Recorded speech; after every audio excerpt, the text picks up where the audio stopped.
Chapter 3, Unit 3, Production, Cost, and the Perfect Competition Model.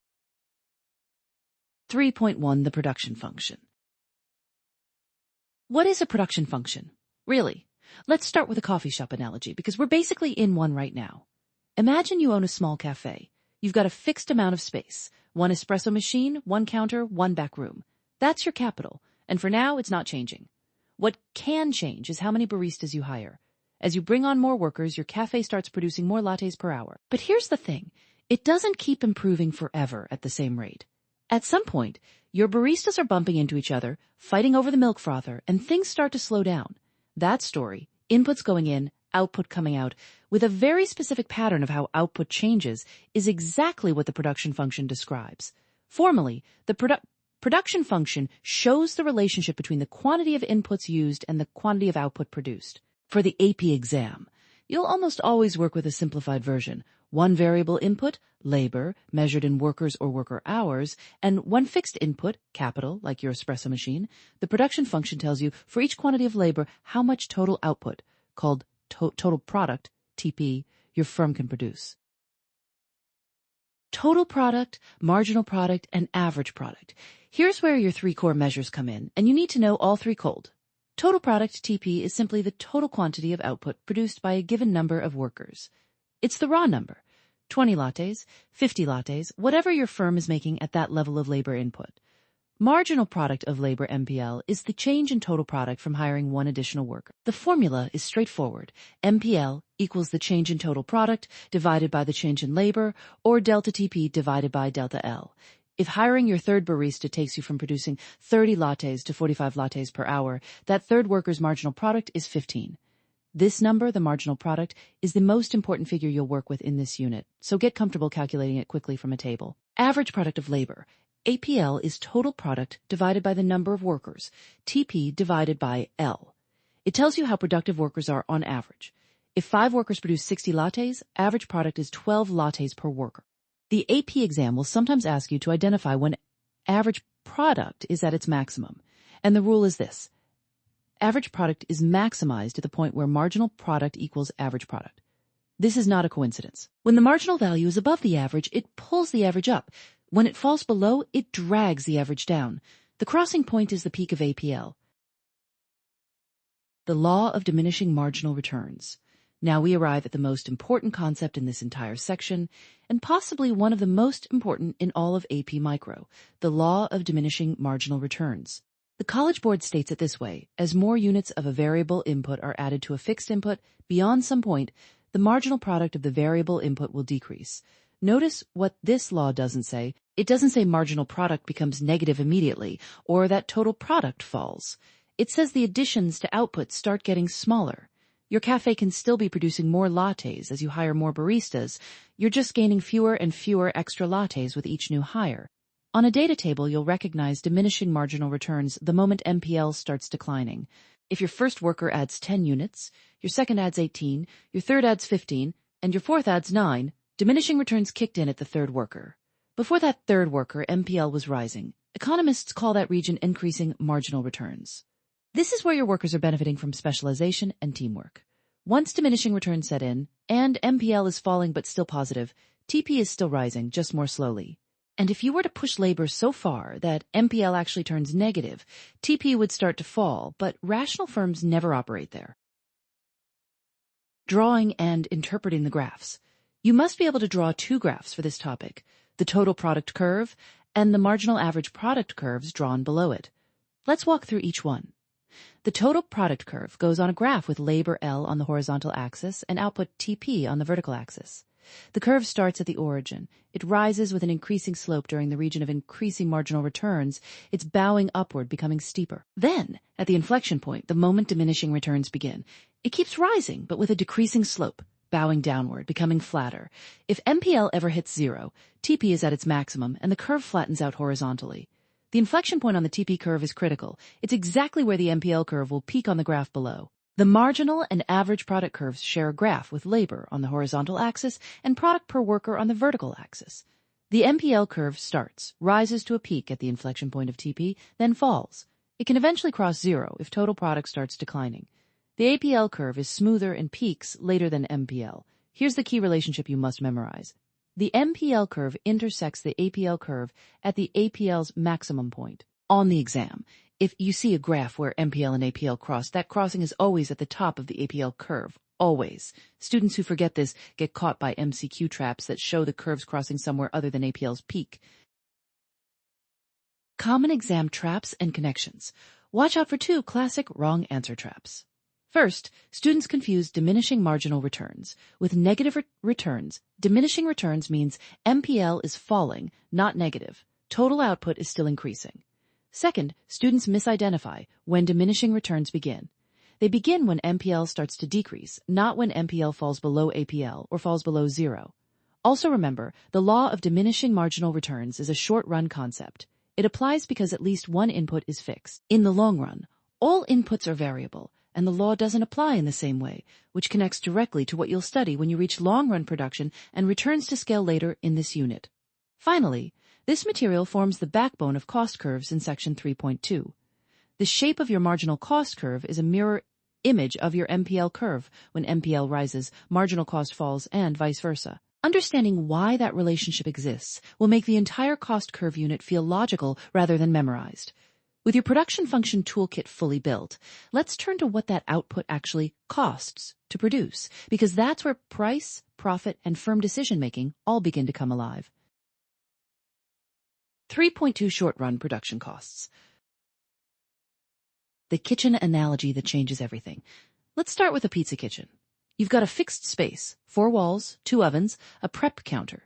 You can't expand those ovens overnight. That fixed reality, that's the short run. In economics, the short run is defined as the period in which at least one input is fixed. And on the AP exam, that fixed input is almost always capital, like a factory, a kitchen, or a piece of equipment. Labor, on the other hand, can be adjusted. You can call in more workers or send them home. That distinction, fixed versus variable inputs, is the entire foundation of this section. And if you engrave it in your memory now, everything else clicks into place. Fixed costs, variable costs, and total cost.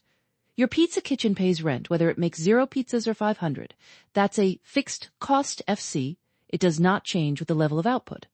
On a graph, fixed cost appears as a perfectly horizontal line, flat as a table, at whatever dollar value the fixed cost happens to be. Variable costs, by contrast, rise with output. The more pizzas you make, the more flour, cheese, and labor hours you burn through. Variable cost, VC, starts at 0 when output is 0 and increases as production increases. Total cost, TC, is simply the sum of the two. TC equals FC plus VC. On a graph, the total cost curve has exactly the same shape as the variable cost curve. It's just shifted upward by the amount of fixed cost. That vertical distance between the TC curve and the VC curve is always equal to fixed cost. This is a favorite MCQ trick. They'll show you a graph and ask what that gap represents. You now know the answer cold. The per unit cost curves, where the real action is. Now, here's where the AP exam truly lives. You need to master 4 per unit cost curves. Average fixed cost, AFC, average variable cost, AVC, average total cost, ATC, and marginal cost, MC. Each one has a formula and a distinctive graph shape. Average fixed cost is FC divided by quantity, AFC equals FC per Q, because fixed cost is a constant number being divided by an ever-growing quantity. AFC falls continuously and never touches the horizontal axis. It approaches it asymptotically. On a graph, it looks like a smooth ski slope curving toward the x-axis forever. You'll never see it bottom out. Average variable cost is VC divided by quantity, AVC equals VC per Q, and average total cost is TC divided by quantity, ATC equals DC per Q, and average total cost is TC divided by quantity, ATC equals TC per Q. Notice that ATC equals AFC plus AVC. Both AVC and ATC are U-shaped curves. They fall at first because of increasing returns. Adding workers to your pizza kitchen lets them specialize, then they rise because of diminishing marginal returns. More on that in a moment. Marginal cost is the change in total cost divided by the change in quantity. MC equals delta TC over delta Q. Because fixed costs don't change, marginal cost is also equal to the change in variable cost divided by the change in quantity. This is crucial. Fixed costs never affect marginal cost. If someone on the exam tells you rent went up and asks how that changes MC, the answer is it doesn't. Rent is fixed. MC only responds to variable cost changes. The graph you must be able to draw. Picture a standard cost curve diagram. You'll draw MC as a swooping Nike checkmark shape. It falls initially, hits a minimum, then rises steeply. The AVC curve is a wider, flatter U-shape beneath the ATC curve. The ATC curve is also U-shaped but sits above AVC with the vertical gap between them equal to AFC at every quantity. Here is the golden rule that the AP exam tests relentlessly. The MC curve intersects both the AVC and ATC curves at their minimum points. Not near the minimum, not close, exactly at the minimum. When MC is below AVC, AVC is falling. When MC is above AVC, AVC is rising. Same logic for ATC. Think of it like your GPA. If your grade this semester, marginal, is below your cumulative GPA average, your average falls. If it's above, your average rises. Diminishing marginal returns. The engine behind the shapes. Why are these curves U-shaped at all? Because of the law of diminishing marginal returns, which states that as you add more units of a variable input like labor to a fixed input like your kitchen, the marginal product of that variable input eventually decreases. Your first few workers are incredibly productive. But once the kitchen is packed, each additional worker adds less and less. Falling productivity means rising marginal cost. You're paying the same wage but getting fewer pizzas per worker. This is why the MC curve turns upward and why AVC and ATC eventually follow it upward. Diminishing marginal returns is a short-run concept only, and it directly causes the shape of your short-run cost curves. Edge cases and exam traps. A few traps that trip students up every single year. First, don't confuse diminishing marginal returns with negative returns. Output can still be increasing even when marginal product is declining, it's just increasing more slowly. Second, sunk costs are always fixed costs, but not all fixed costs are sunk. The AP exam may probe this, but for exam purposes, treat all fixed costs as unavoidable in the short run. Third, when a question asks about the efficient scale, the output level where average total cost is minimized, that is precisely where MC crosses ATC at its minimum. Label it carefully on any graph you draw for an FRQ for FRQ scoring. College Board awards points for correctly labeled axes, costs on the y-axis, quantity on the x-axis, correctly shaped curves, and the MC intersecting AVC and ATC at their respective minima. Missing any one of these can cost you a point, so practice drawing this graph until it's automatic. Connections to the rest of the course. These cost curves don't live in isolation. They are the scaffolding for everything in Units 3 and 4. In the perfect competition model, the firm's short-run supply curve is literally built on the MC curve above the AVC minimum. The shutdown rule, profit maximization decisions, and the long-run equilibrium story all trace back to the relationships you've just learned here. When you get to monopoly and oligopoly in later units, the same cost structure applies. It's only the demand side and market structure that change. Now that you have a firm grip on short-run costs, we're ready to see how firms use these curves to make their most important decision, how much to produce, and that takes us straight into profit maximization and the perfectly competitive firm. 3.3 Long-run production costs. What makes the long run different? Here's the key insight you need to carry into the AP exam. In the short run, at least one input is fixed, usually capital, like a factory building or an oven. But in the long run, all inputs are variable. Every single thing the firm uses can be adjusted. That means in the long run, there are no fixed costs. Everything is a variable cost, and a firm gets to choose its optimal scale of operation from scratch. Think of it this way. Imagine you run a bakery. Today, you're stuck with your current oven. That's the short run. But if you zoom out to a 5-year horizon, you can buy a bigger oven, rent a larger space, hire more bakers, or even open a second location. That flexibility is the long run. And the question becomes, what's the cheapest way to produce any given quantity of output when you have that flexibility? The long-run average total cost curve. The graph you absolutely must be able to draw and interpret is the long-run average total cost curve, which the College Board abbreviates as LRATC. Here's how it looks. Draw a horizontal axis for quantity of output, Q, and a vertical axis for cost per unit, ATC.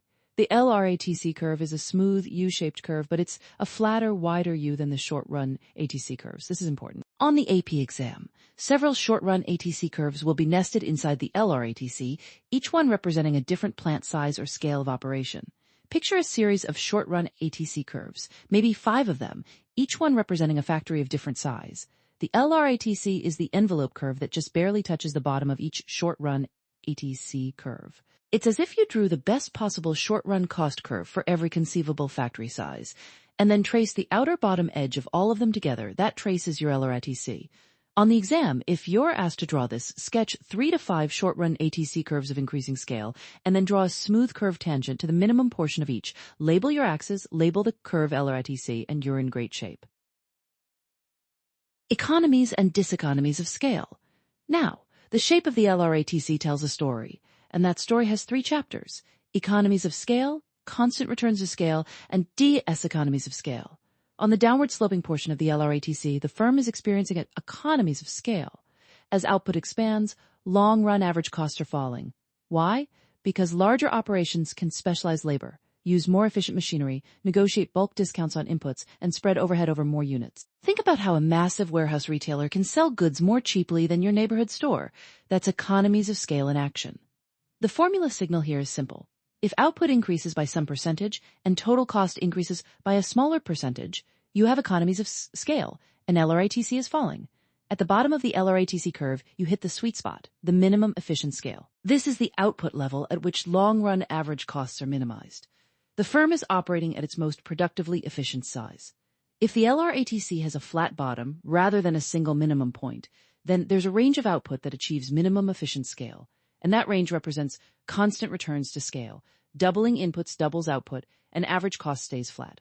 On the upward sloping portion of the LRATC, the firm runs into diseconomies of scale. As the firm grows even larger, coordination problems emerge, management becomes bureaucratic, communication breaks down, and inefficiencies creep in.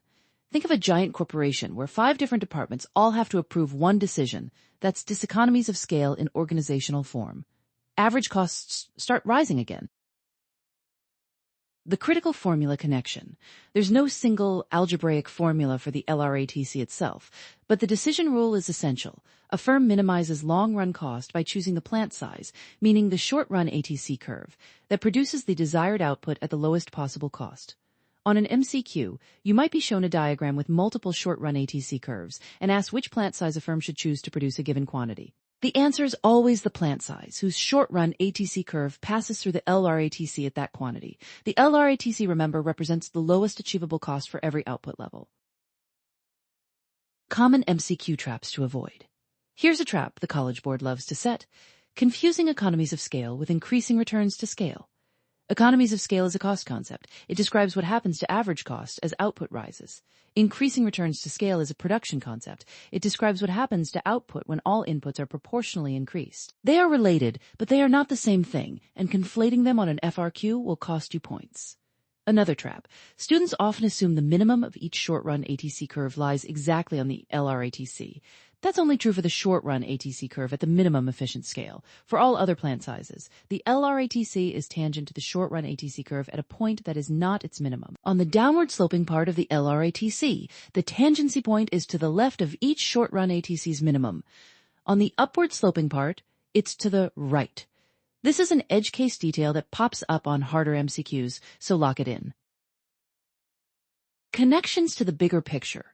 This topic connects powerfully to Unit 4 on market structures. When you analyze perfect competition in the long run, firms are driven to produce at the minimum of their LRATC. That's allocative and productive efficiency working together. In monopoly and oligopoly, firms may intentionally operate at a scale that exploits economies of scale as a barrier to entry. And when the College Board asks FRQ questions about industry structure or firm behavior over time, the LRATC is almost always lurking in the background. Understanding why a firm's long-run costs behave the way they do gives you the foundation for analyzing every market structure you'll see in Units 4 and 5. With long-run production costs firmly in your toolkit, you're ready to bring everything together, because next we'll look at how perfectly competitive firms use all of this cost analysis to make profit-maximizing decisions in both the short run and the long run. 3.4 Types of Profit. The two worlds of profit. Let's start with something that might genuinely surprise you. In economics, the word profit means something different depending on who's doing the accounting. An accountant and an economist can look at the exact same business, crunch the numbers, and walk away with completely different answers about whether that business is profitable. Understanding why is the foundation of this entire section, and it's one of the most consistently tested concepts on the AP Microeconomics exam. Imagine your friend Maya opens a food truck. After 1 year, her revenue is $150,000 and her explicit costs, ingredients, fuel, permits, wages for her one employee total $120,000. Her accountant tells her she made $30,000 in profit. Maya is thrilled, but then her economist friend asks a harder question. What did you give up to run this truck? Before the food truck, Maya was an office manager earning $40,000 a year. That salary she walked away from is what economists call an implicit cost, also called an opportunity cost. When you factor that in, Maya's economic profit is actually $30,000 minus $40,000, which equals negative $10,000. Maya is losing money in the economic sense, even while her accountant says she's doing fine. This is the core distinction. Accounting profit equals total revenue minus explicit costs only.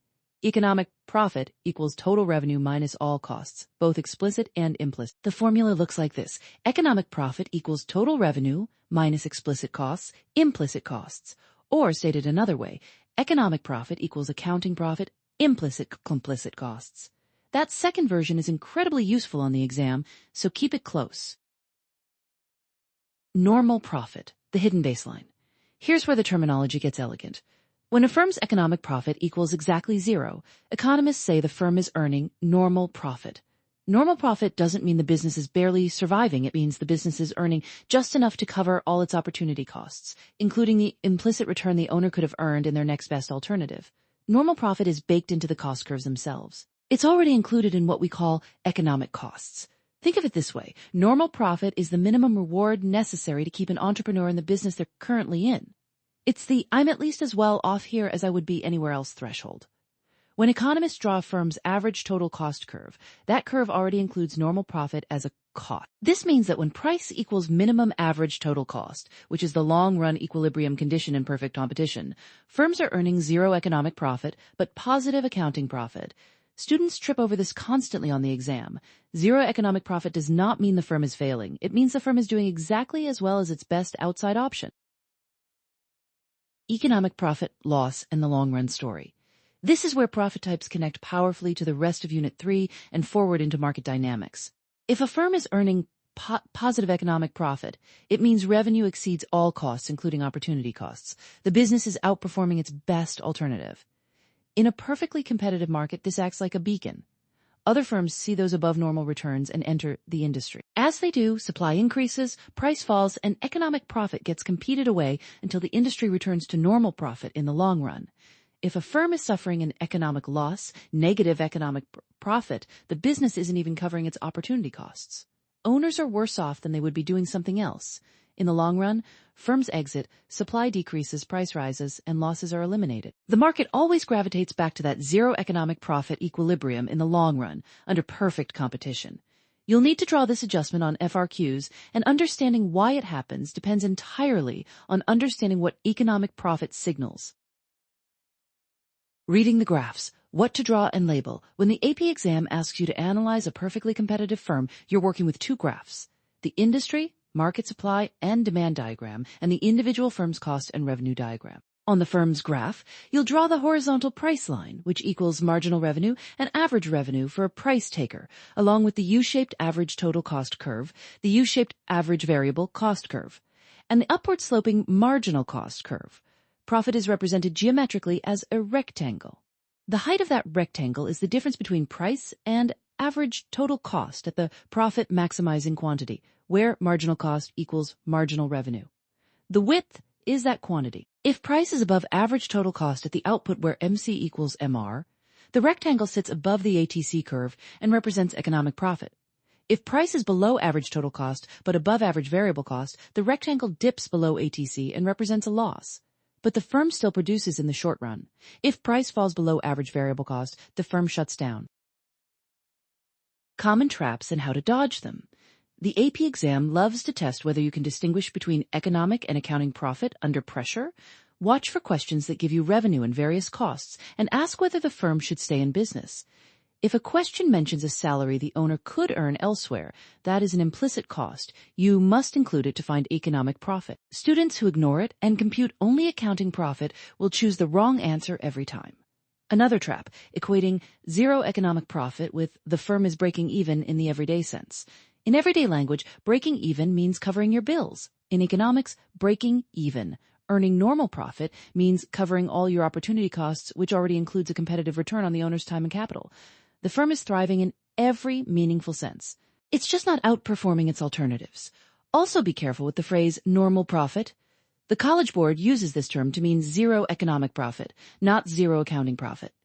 If an FRQ asks whether a firm is earning normal profit in long-run equilibrium, the correct answer is yes, and you should explain that price equals minimum average total cost and economic profit equals zero, meaning all explicit and implicit costs are covered.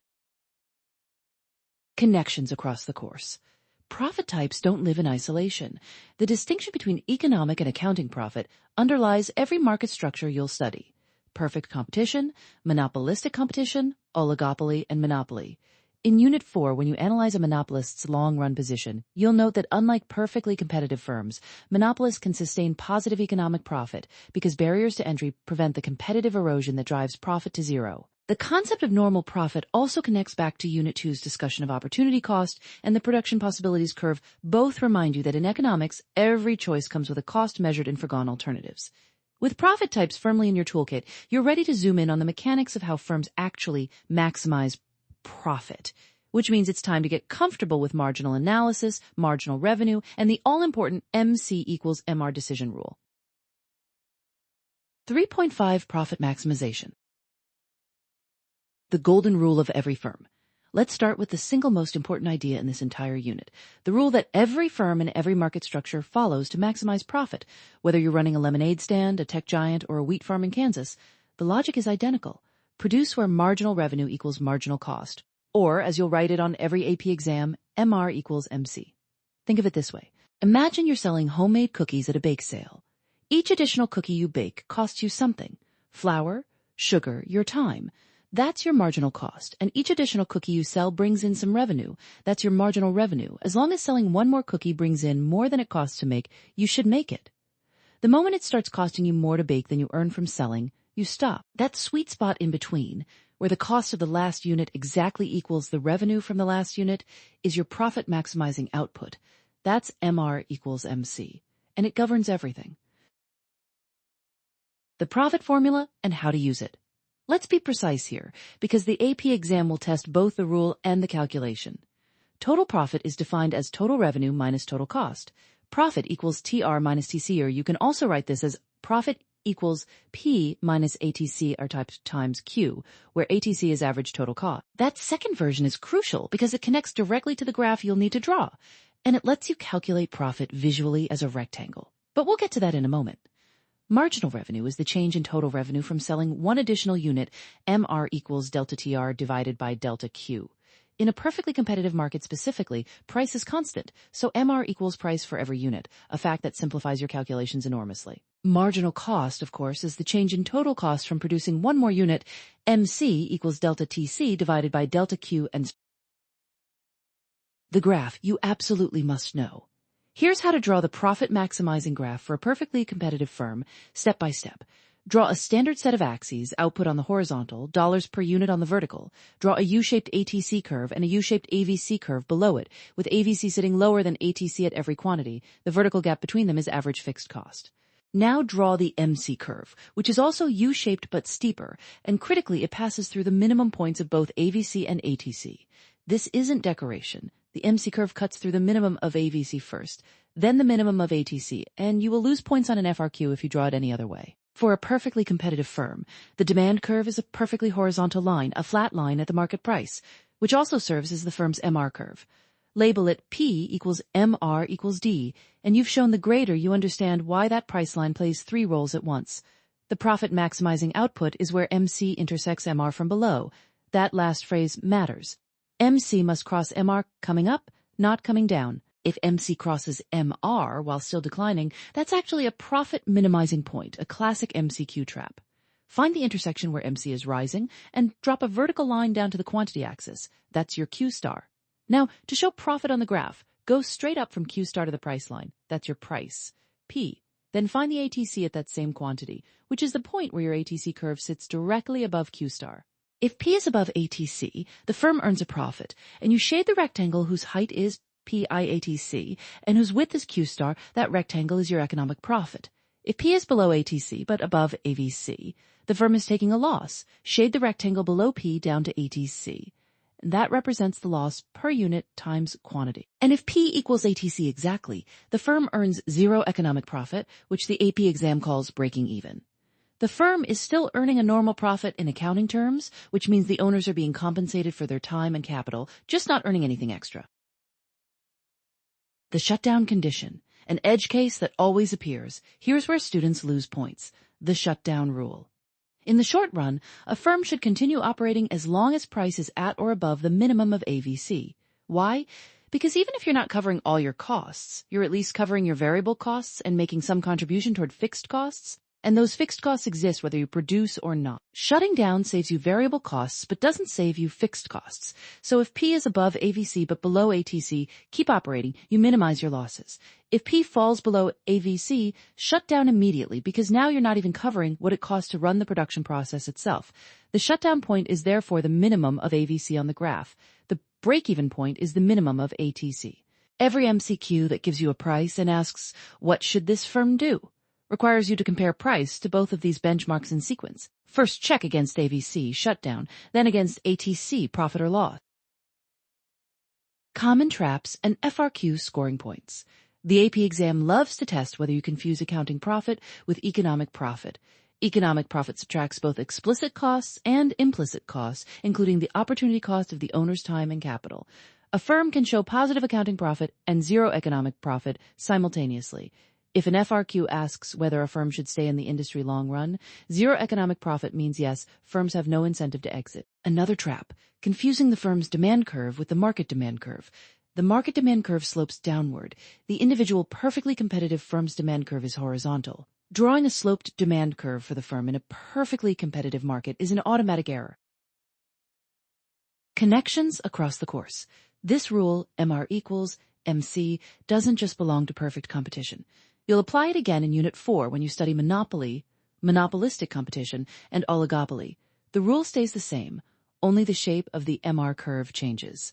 In perfect competition, MR equals price. In a monopoly, MR is below price and slopes downward.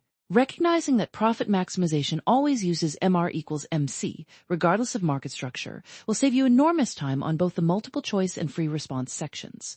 With profit maximization firmly in your toolkit, you're ready to zoom out and examine what these individual firm decisions mean for an entire industry, which takes us directly into how perfectly competitive markets reach long-run equilibrium, where that zero economic profit condition becomes the defining feature of the whole model. 3.6 firms, short-run decisions to produce and long-run decisions to enter or exit a market. The two big questions every firm has to answer. Imagine you own a small coffee shop. Every single morning, you face two very different kinds of questions. The first is immediate. Should I open today? And if open, how many cups of coffee should I brew and sell? The second question is bigger, more existential. Should I even be in the coffee business at all? Should I keep this shop running long term? Or pack it up and do something else with my money and my life?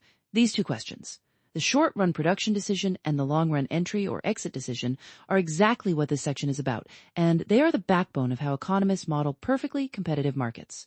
Let's start in the short run, where at least one input is fixed. You've already signed your lease, you already have your espresso machine. Your fixed costs exist, whether you sell 1 cup of coffee or 1,000. The question now is purely about the margin. Does producing one more unit add more to your revenue than it adds to your costs? The golden rule MR equals MC, the decision rule at the heart of this entire section, and honestly one of the most important rules in all of AP Microeconomics is that a profit-maximizing firm produces where marginal revenue equals marginal cost, or this MR equals MC. More precisely, the firm produces the quantity where MR equals MC as long as price is above a threshold you'll learn in a moment. For a perfectly competitive firm, here's a crucial detail the AP exam loves to test. The firm is a price taker, meaning it cannot influence the market price. The market sets the price, and the firm just decides how much to produce. Because of this, the firm's marginal revenue equals the market price, MR equals P, and the demand curve facing the individual firm is perfectly elastic, a horizontal line at the market price. So when you draw the individual firm's graph, you draw a flat horizontal line labeled P equals MR equals AR equals D. Yes, all 4 of those are equal for a perfectly competitive firm, and the AP exam absolutely expects you to label that line correctly. Your cost curves sit below and intersecting that price line. You draw a U-shaped average total cost curve, ATC, a U-shaped average variable cost curve, AVC, that sits below the ATC, and a marginal cost curve, MC, that is J-shaped. It eventually rises and passes through the minimum points of both the AVC and the ATC curves. The profit-maximizing quantity is found where the MC curve intersects the horizontal MR equals P line. Drop a vertical line down from that intersection to the X-axis. That's your output level, Q tot. The short-run shutdown decision. Now here's where it gets nuanced, and where the AP exam loves to set traps. Even if a firm is losing money, it doesn't automatically shut down in the short run. Why? Because fixed costs are sunk. You can't recover them whether you produce or not. The real question is, does producing at least cover your variable costs? The shutdown rule is the firm shuts down in the short run if price is less than the minimum average variable cost, if P less than min AVC.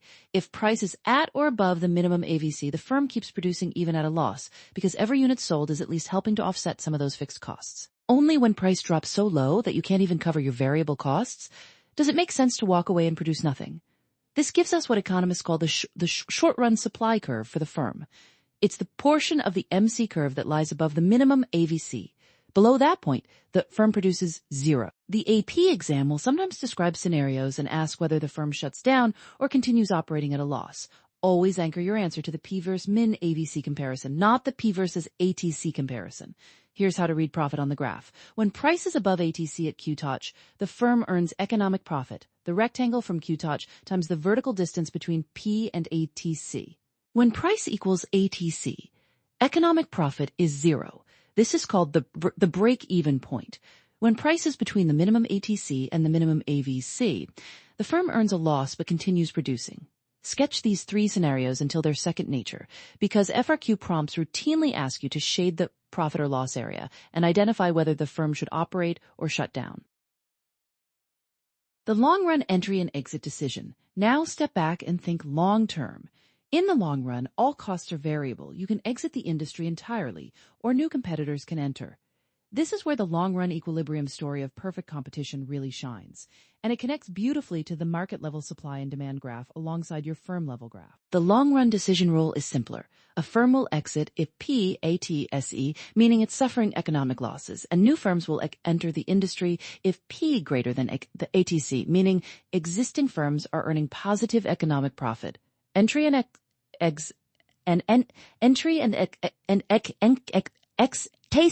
meaning existing firms are earning positive economic profit.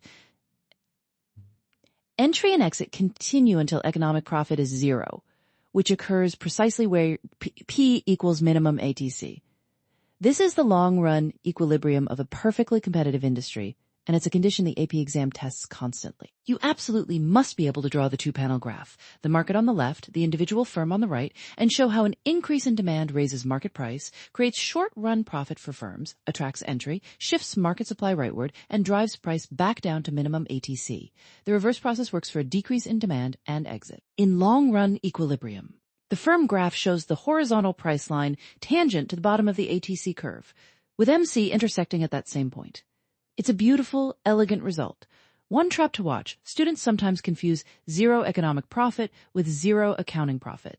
Zero economic profit means the firm is earning exactly its opportunity cost. It's doing just as well as it would in its next best alternative. The firm absolutely stays in business. Normal profit is the term for this condition, and it's perfectly healthy. Connecting the pieces. This section connects to nearly everything in Unit 3. The cost curves you built in 3.4 and 3.5 are the machinery that drives every decision here. It also sets the foundation for Unit 4, where you'll compare perfectly competitive outcomes to monopoly and oligopoly and appreciate just how different firm behavior looks when a firm has market power. Understanding why P equals MC in perfect competition is efficient prepares you to explain why a monopolist charging above MC creates deadweight loss.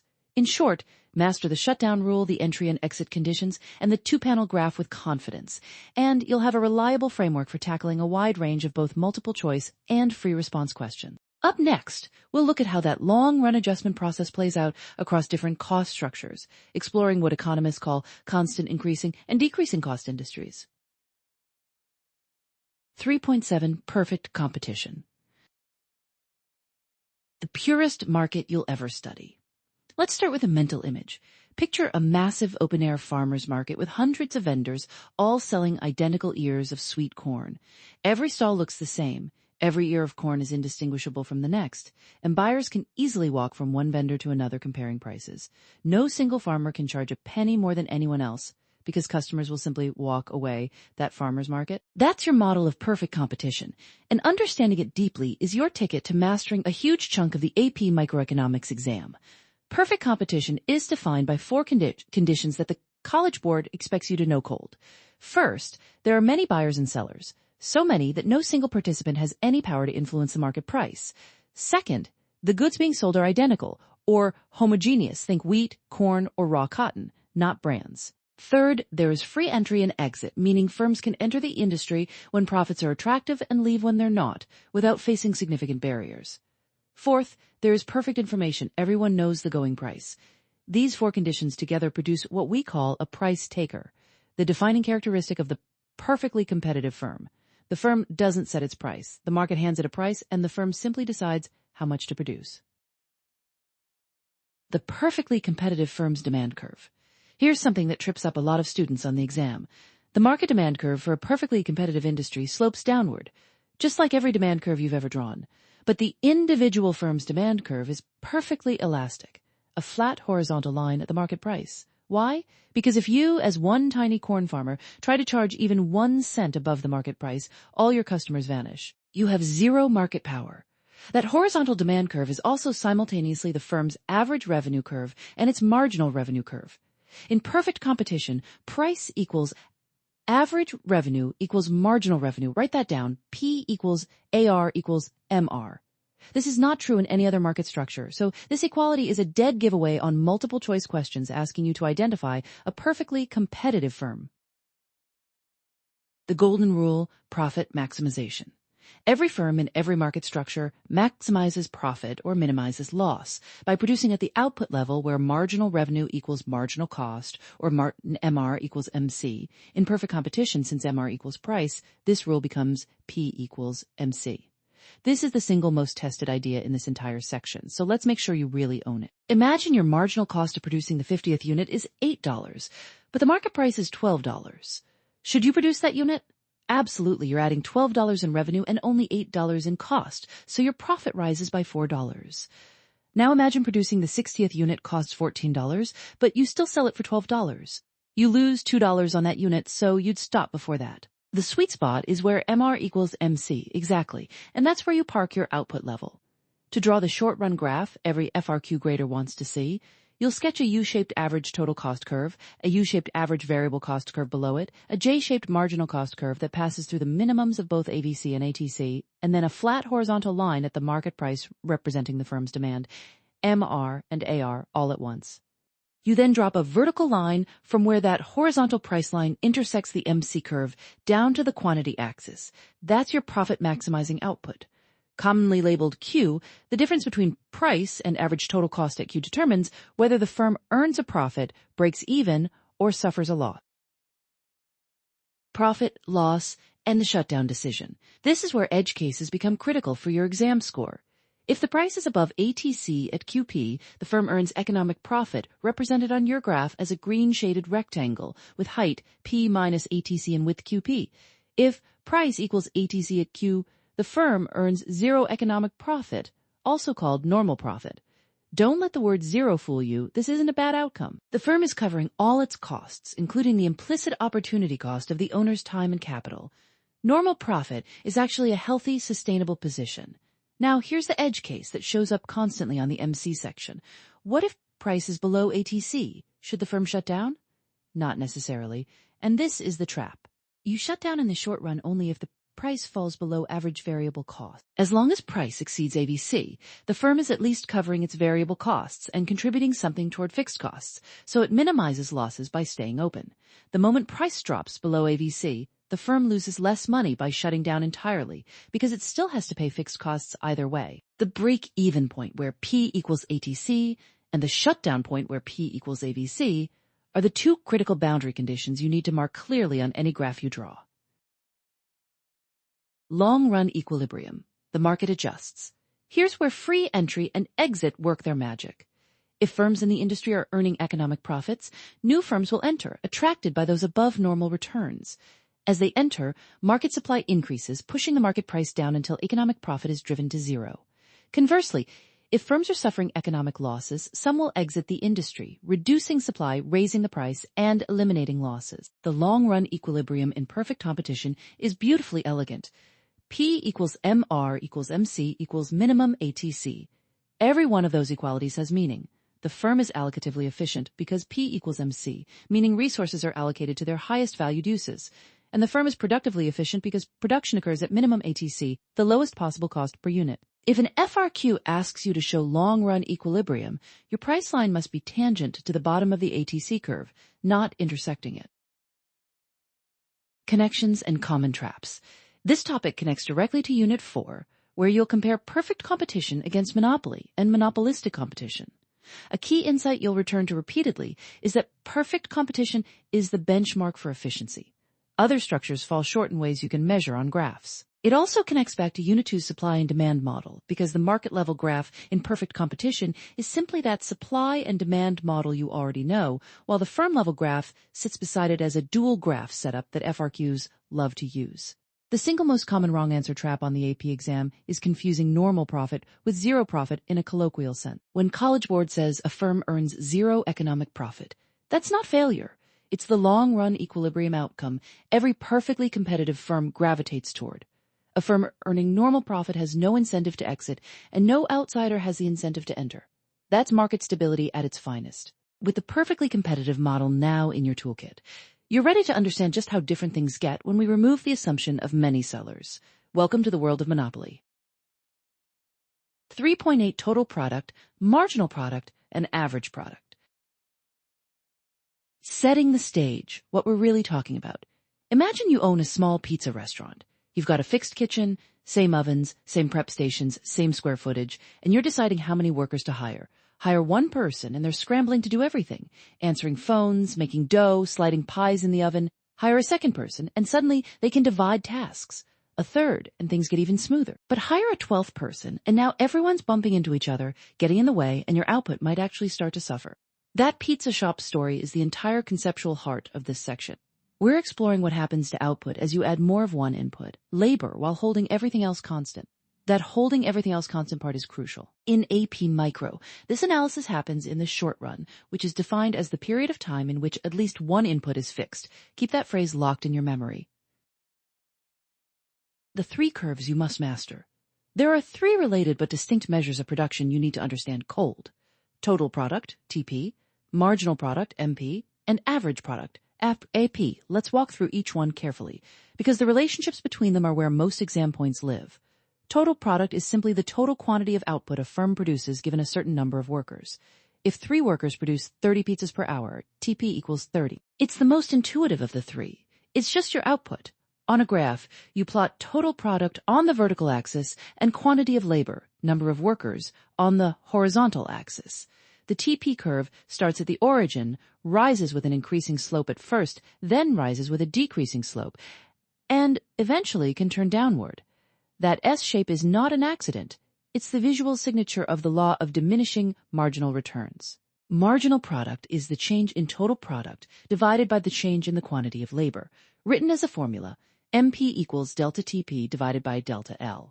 In other words, if you go from 2 workers producing 20 pizzas to 3 workers producing 33 pizzas, the marginal product of that third worker is 13 pizzas. Marginal product answers the question, what does one more worker add to our output? On its own graph, with MP on the vertical axis and quantity of labor on the horizontal, the MP curve typically rises at first, reflecting the gains from specialization, reaches a peak, then falls.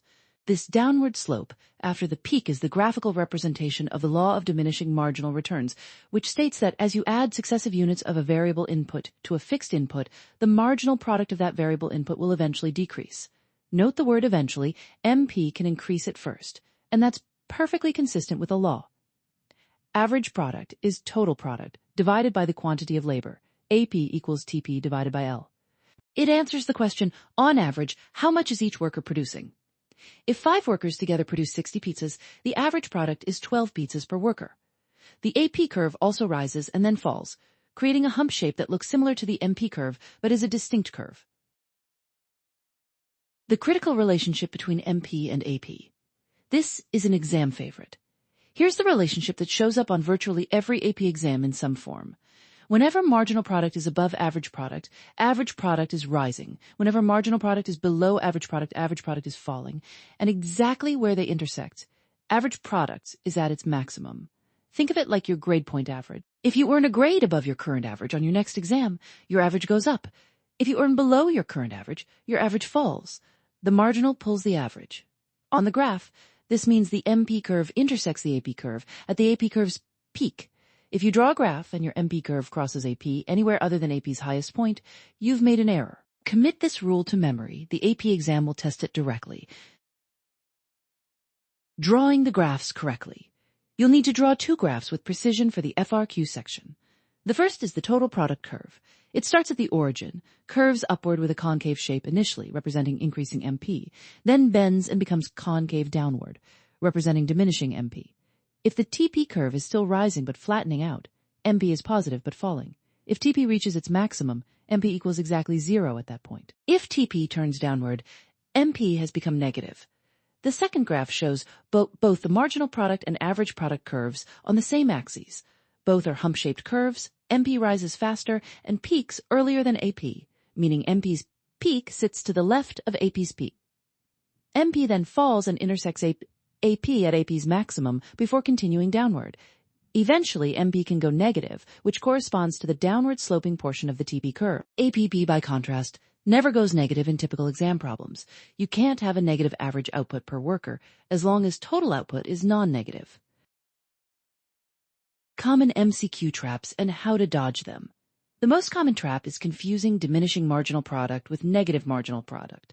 Diminishing marginal returns simply means MP is decreasing. It can still be positive and substantial. A second trap is misidentifying where AP is maximized. Students sometimes say AP is maximized at the same quantity as MP is maximized. Wrong. AP is maximized where MP equals AP. A third trap involves the relationship between TP and MP. TP is maximized when MP equals 0, not when MP is at its highest.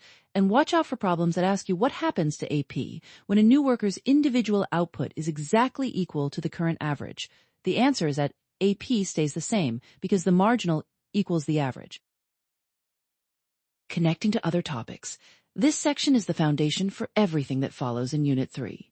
The concept of diminishing marginal returns directly generates the shapes of the short-run cost curves you'll study next. In fact, when marginal product is rising, marginal cost is falling, and when marginal product is falling, marginal cost is rising. There's a precise inverse relationship between the product curves and the cost curves, and understanding it here will make Unit 3's cost section dramatically easier to navigate. The logic also resurfaces in Unit 4 when you analyze how firms in imperfect competition make hiring decisions. And again in the Factor Markets unit when you examine the marginal revenue product of labor. With a firm grip on how output changes as labor varies, you're perfectly positioned to flip the lens and ask how costs change as output varies, and that's exactly where we're headed next. 3.9 Law of Diminishing Marginal Returns. Let's talk about one of the most intuitive yet most frequently mishandled concepts on the AP Micro exam, the law of diminishing marginal returns. Once you truly understand this idea, you'll see it everywhere. And more importantly, you'll be able to navigate every graph, calculation, and tricky multiple-choice question the College Board throws at you. The core idea. Imagine you run a tiny pizza restaurant. You've got one oven, a fixed amount of floor space, and a fixed amount of dough and sauce. Those are your fixed inputs. Now you start hiring workers, one at a time. Your first worker does everything, takes orders, preps ingredients, makes the pizzas, runs the register. Let's say they produce 10 pizzas an hour. You hire a second worker, and now you've got specialization happening. One person preps while the other bakes. Output jumps to 26 pizzas an hour, so your second worker added 16 pizzas. Hire a third, and maybe you add 20 more, but here's where it gets interesting. By the time you hire your seventh or eighth worker, they're bumping into each other, sharing tools, waiting for oven space. That eighth worker might only add 3 pizzas to your hourly output. That declining additional contribution is the law of diminishing marginal returns in action. The formal definition the College Board expects you to know is this: as you add successive units of a variable input to a fixed input, beyond some point the marginal product of that variable input will decrease. Notice 3 crucial words in that definition: beyond some point. Diminishing returns don't have to kick in immediately. There can be an initial phase of increasing marginal returns, like when your second and third pizza workers were adding more than the first, but eventually, because the fixed input creates a bottleneck, each additional variable input contributes less and less. The essential formula. The key calculation you need is marginal product, or MP. The formula is simple. Marginal product equals the change in total product divided by the change in the variable input, written as MP equals ΔTP divided by ΔL, where L is labor and TP is total output. On the exam, you'll often be given a table of workers and total output and asked to calculate marginal product for each worker. Always compute the change in output between rows. If total output goes from 30 to 38 when you add the fourth worker, that worker's marginal product is 8. If the next worker brings output from 38 to 44, their MP is 6. The moment MP starts falling, going from 8 to 6 in this case, diminishing marginal returns have set in. Drawing and reading the graph. You absolutely need to be able to sketch the short-run production graph for the exam. Here's how to draw it. On the horizontal axis, you place the variable input, typically labor. On the vertical axis, you place output or total product. The total product curve starts at the origin, initially rises with increasing slope as marginal returns are increasing, then rises with decreasing slope once diminishing returns kick in. That inflection point is critical and may eventually slope downward if you've added so many workers that they actually reduce total output, meaning marginal product has gone negative. Directly below that graph, you draw a second graph with the same horizontal axis, but with marginal product on the vertical axis. The MP curve rises initially, peaks at the inflection point of the total product curve. This is where diminishing returns begin, and then slopes downward. If total product eventually decreases, the MP curve dips below zero. The peak of the MP curve corresponds exactly to the steepest point on the total product curve. That geometric relationship is an FRQ goldmine. The exam loves asking you to identify where diminishing returns begin, and the answer is always at the maximum of the marginal product curve. The short-run constraint is everything. Here's something students miss constantly. This law only applies in the short run, and only because at least one input is fixed. In the long run, a firm can expand its factory, buy more ovens, lease more space, all inputs become variable, and diminishing returns as described here no longer apply in the same way. The College Board is very particular about this. If an exam question asks about the law of diminishing marginal returns and references the long run, something is wrong with that answer choice. Lock this in. Short run, at least one fixed input, variable input, is being added. Common MCQ traps to avoid. The single biggest trap is confusing diminishing marginal returns with negative returns or with decreasing total product. Diminishing marginal returns simply means MP is falling. Total product is still increasing, just at a slower rate. Output is still going up. It's just going up by smaller and smaller amounts with each additional worker. Only when MP actually turns negative does total product start to decrease. Many wrong answer choices will try to get you to say output is falling when in fact it's only the rate of increase that's falling. The second trap is confusing this with diseconomies of scale. Diseconomies of scale live in the long run and refer to the firm's average costs rising as output increases. Diminishing marginal returns live in the short run and explain rising marginal costs, which brings us to a critical connection. The bridge to cost curves. This is where Unit 3 ties together beautifully. Because of diminishing marginal returns, your marginal cost curve is U-shaped. Think about it. When each additional worker is adding a lot to output, increasing MP, the cost of producing each additional unit is falling. But once diminishing returns set in and each worker adds less output, you need more workers to produce each extra unit, so marginal cost starts rising. The MC curve bottoms out at exactly the output level where MP is at its maximum. This means the MC curve is essentially a mirror image of the MP curve. One rises as the other falls. If you get an FRQ question about why MC is rising, the answer is the law of diminishing marginal returns. That connection will earn you scoring rubric points every time. This short-run foundation also feeds directly into Unit 3's perfect competition model, where you'll use those cost curves to find the profit-maximizing output. Understanding why curves have the shapes they do, rooted in diminishing marginal returns, is what separates students who score a 5 from those who merely memorize shapes without understanding them. With diminishing returns firmly in your toolkit, you're ready to build the full picture of short-run costs, average fixed cost, average variable cost, average total cost, and marginal cost, and see how they all flow from this single, powerful idea. 3.10 Fixed costs, variable costs, and total costs. The foundation of everything that follows.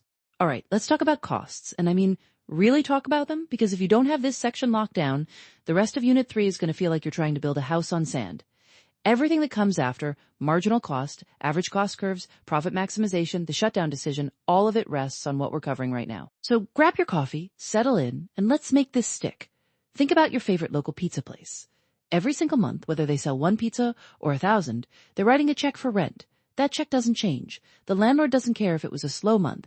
That rent payment is the perfect real-world example of a fixed cost, a cost that does not change with the level of output in the short run. On the AP exam, the College Board wants you to be precise.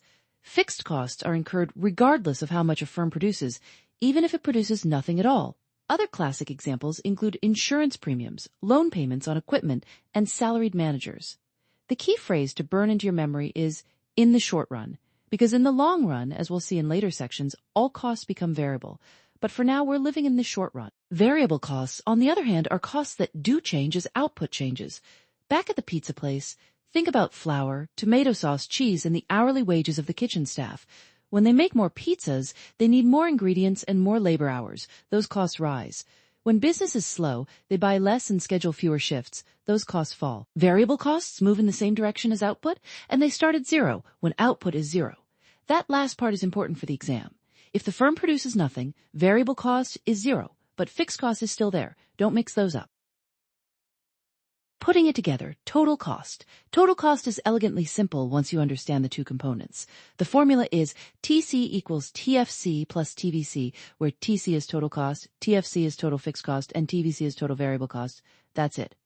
But don't let the simplicity fool you. The AP exam will test your understanding of this relationship in sneaky ways. Here's a beautiful implication of that formula.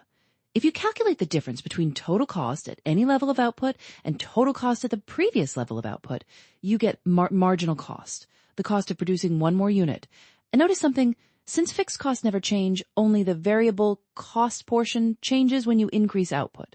This means marginal cost is entirely determined by how variable costs change. That's a conceptual connection the exam loves to test. Drawing and interpreting the cost curves graph. You absolutely must be able to draw this graph from scratch on an FRQ. Here's how to do it. Draw your axes, output quantity on the horizontal axis, cost in dollars on the vertical axis. Your TFC curve is a horizontal straight line, parallel to the x-axis, sitting at whatever the fixed cost value is. It never rises, never falls. It's the flat line of the cost world. Your TVC curve starts at the origin. Remember, zero output means zero variable cost, and it curves upward. Crucially, it does not rise in a straight line. Because of the law of diminishing marginal returns, which you studied earlier in Unit 3, variable costs increase at a decreasing rate at first, then at an increasing rate as you hire more and more inputs into a fixed production environment. This gives the TVC curve an S shape, or more precisely, it's concave from above at low output levels and convex from above at higher output levels. Your TC curve has exactly the same shape as the TVC curve. Same slope, same curvature, same inflection points, but it is shifted vertically upward by the exact amount of TFC. Think of it as a copy of TVC floating above it. The vertical distance between TC and TVC is always exactly equal to TFC. At every single level of output, that vertical gap never changes. The AP exam will ask you to identify this gap, so practice seeing it clearly. The edge cases and MCQ traps. Here's a trap that catches students every year. A firm that shuts down temporarily and produces 0 units still pays its fixed costs, so its total cost is not 0, it equals TFC. Students who confuse producing nothing with spending nothing will get this wrong. 0 output does not mean 0 cost. Another common trap involves distinguishing between accounting costs and economic costs. While this distinction shows up more prominently in profit discussions, remember that for AP purposes, all costs discussed in Unit 3 are economic costs. They include the opportunity cost of resources. Don't confuse these with the narrower accounting view. A third trap involves the slope of the curves. Students sometimes draw TVC as a straight line, but that ignores diminishing returns. Unless the problem specifically gives you constant marginal cost, which does happen occasionally, your TVC should be curved. In an FRQ, a straight line TVC, when the problem implies diminishing returns, will cost you points. Watch out for problems that give you a cost schedule, a table with output levels and total costs, and ask you to identify fixed costs. The trick is to look at the total cost when output equals 0. That value is your TFC, because TVC is 0 at 0 output. Connections to other topics. This topic is a true hub concept in AP Micro. It connects directly forward to average fixed cost, average variable cost, and average total cost, section 3.11, which you calculate by dividing each cost by quantity. It feeds into the marginal cost curve and the famous U-shaped average cost curves. Further along, when you study profit maximization in perfect competition, sections 3.13 to 3.15, firms use these cost structures to decide how much to produce and whether to stay open in the short run. The shutdown rule comparing price to average variable cost makes no sense unless you understand that fixed costs are sunk in the short run and don't affect the decision to keep producing. And in Unit 4, when you encounter monopoly and oligopoly, the same cost framework applies. Every market structure in AP Micro runs on the engine you're building right now. The real power of understanding fixed versus variable costs is that it teaches you how firms think. They separate what they can control right now, variable costs, from what they're already committed to, fixed costs, and they make decisions accordingly. That logic shows up everywhere. With our cost categories clearly defined and our TC, TFC, and TVC curves ready to draw, you're perfectly set up to dive into the per-unit cost measures, average fixed cost, average variable cost, and average total cost, and discover why those curves take the shapes they do. 3.11 average fixed cost, average variable cost, average total cost, and marginal cost. The cost family, getting the big picture. Imagine you open a food truck. Before you sell a single taco, you've already paid for the truck itself, the permits, and the commercial kitchen license. Those costs exist whether you sell 0 tacos or 1,000. Now layer on top of that the tortillas, the fillings, the propane, costs that grow as you cook more. Welcome to the world of cost curves, and specifically to the 4 most important cost measures on the AP Microeconomics exam: average fixed cost, average variable cost, average total cost, and marginal cost. Master these 4, and you've unlocked the engine behind every firm's production decisions. The formulas you cannot afford to forget. Let's build from the ground up. Total fixed cost, or TFC, is constant. It never changes with output. Total variable cost, or TVC, rises as output rises. Total cost, or TC, is simply TFC plus TVC. Now, to get the average versions, you divide each by the quantity of output. Q, average fixed cost, equals TFC divided by Q. Average variable cost equals TVC divided by Q. Average total cost equals TC divided by Q. Here's the elegant relationship that ties them together. ATC equals AFC plus AVC, always. If the exam gives you ATC and AFC, you can always find AVC by subtracting, and vice versa. That relationship is a gift, and the AP exam tests it regularly. Marginal cost is the odd one out in this family, and it's the most powerful. MC equals the change in total cost divided by the change in quantity, or equivalently, the change in total variable cost divided by the change in quantity. Notice that second version since fixed costs never change. Only variable costs drive the change in total cost. So when you're calculating MC from a table, you're always looking at how TVC or TC changes as output increases by 1 unit. Drawing the graph. This is non-negotiable. The AP exam will absolutely ask you to draw, label, or interpret the cost curve diagram, so let's build it together. Picture a standard graph with cost in dollars on the vertical axis and quantity of output on the horizontal axis. The AFC curve starts very high on the left side of the graph and slopes downward continuously, approaching but never touching the horizontal axis. This is a rectangular hyperbola. It falls forever because you're spreading that fixed cost over more and more units. The more tacos you sell, the less the truck payment costs per taco. The AVC curve is U-shaped. It starts high, falls to a minimum, and then rises again. The reason it's U-shaped connects directly back to the law of diminishing marginal returns from Unit 3.10. At first, adding workers to your truck makes each worker more productive, pulling variable cost per unit down. Eventually, the truck gets crowded, workers get in each other's way, and productivity falls, pushing variable cost per unit back up.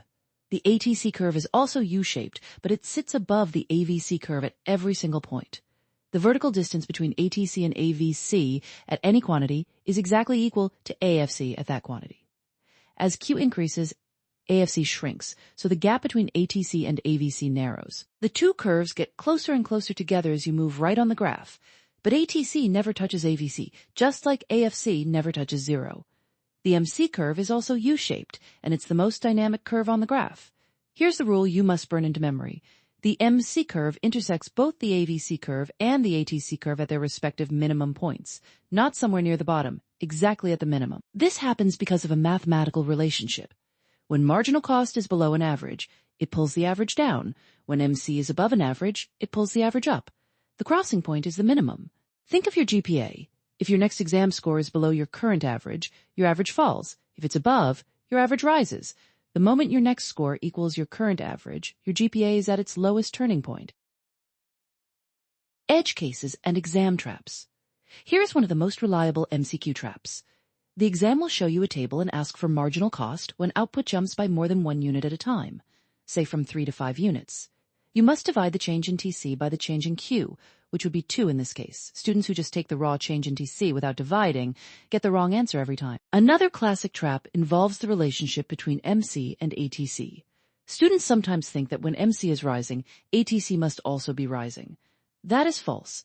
ATC can still be falling even while MC is rising. As long as MC is still below ATC, the average is being pulled down. ATC only starts rising once MC crosses above it from below. This distinction appears on both MCQs and FRQs. Watch out for the claim that AFC is constant. AFC is not constant. TFC is constant. AFC falls continuously as output increases. The exam loves to switch those two terms and see if you notice. Connecting to the bigger picture. This topic is the bridge between Unit 3's production concepts and the firm decision-making that dominates Units 4 and 5.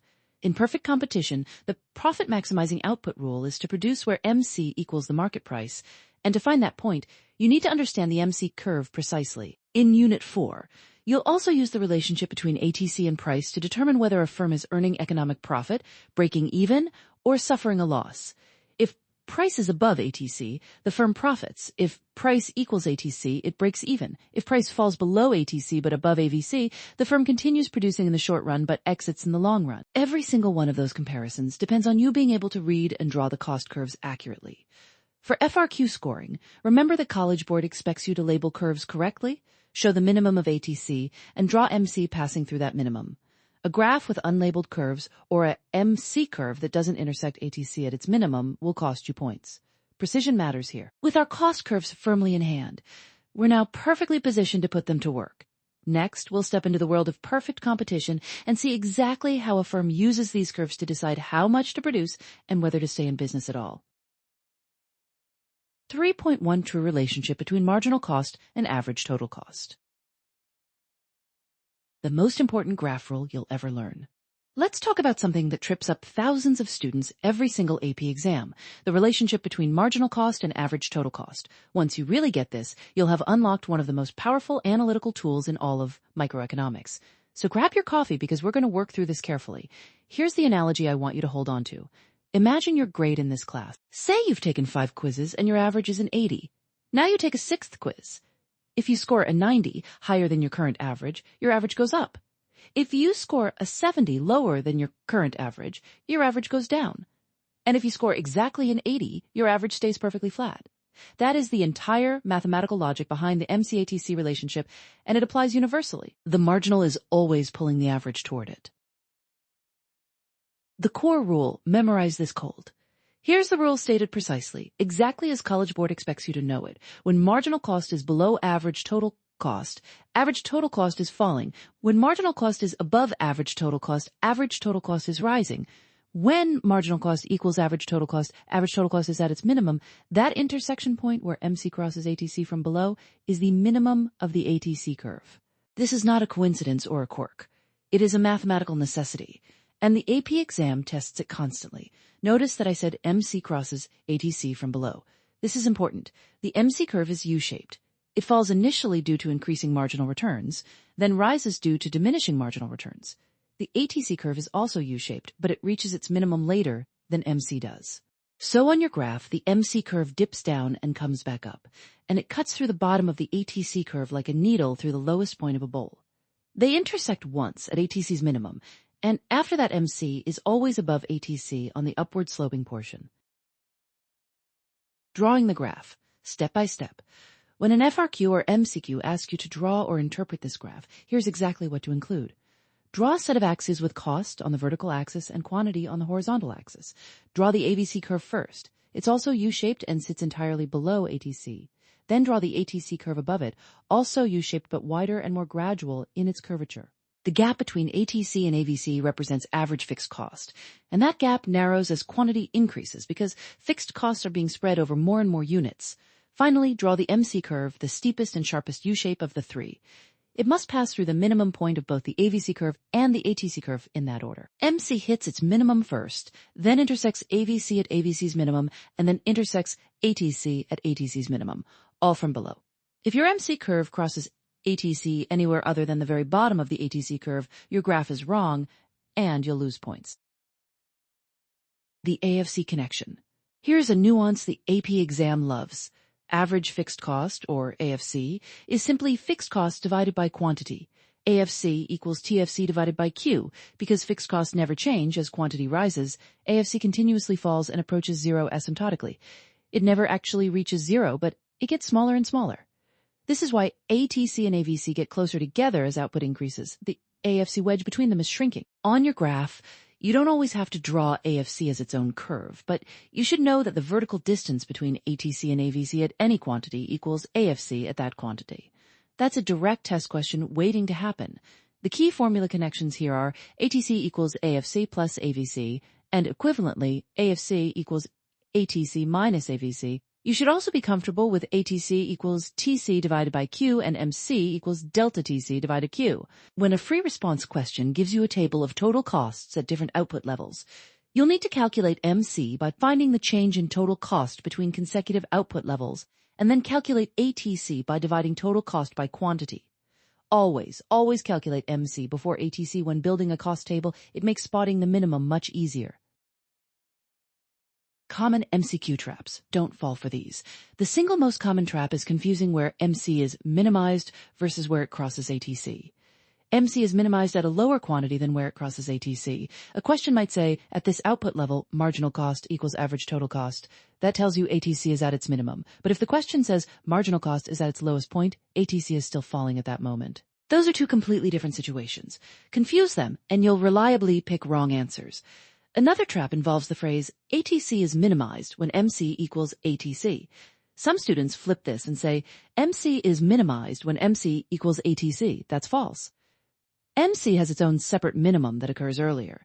Additionally, watch out for questions about whether it's possible for MC to be above ATC while ATC is still falling. The answer is no.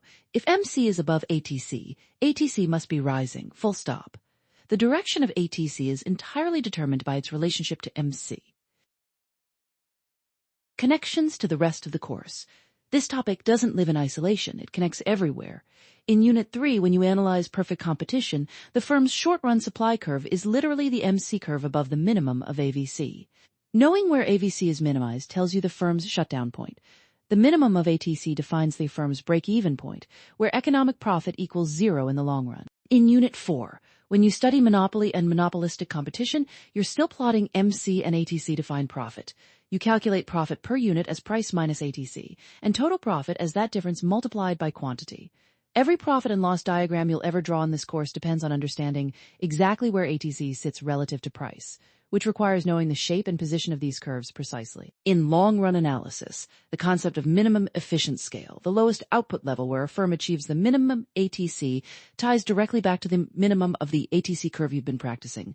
Economies and diseconomies of scale are essentially the long-run story of what happens to that ATC minimum as the firm grows. Understanding the MC-ATC relationship is truly the foundation that makes profit, loss, and efficiency analysis possible throughout the rest of the course. So as we move into the behavior of perfectly competitive firms, you'll see just how much depends on the graph you've been building right here.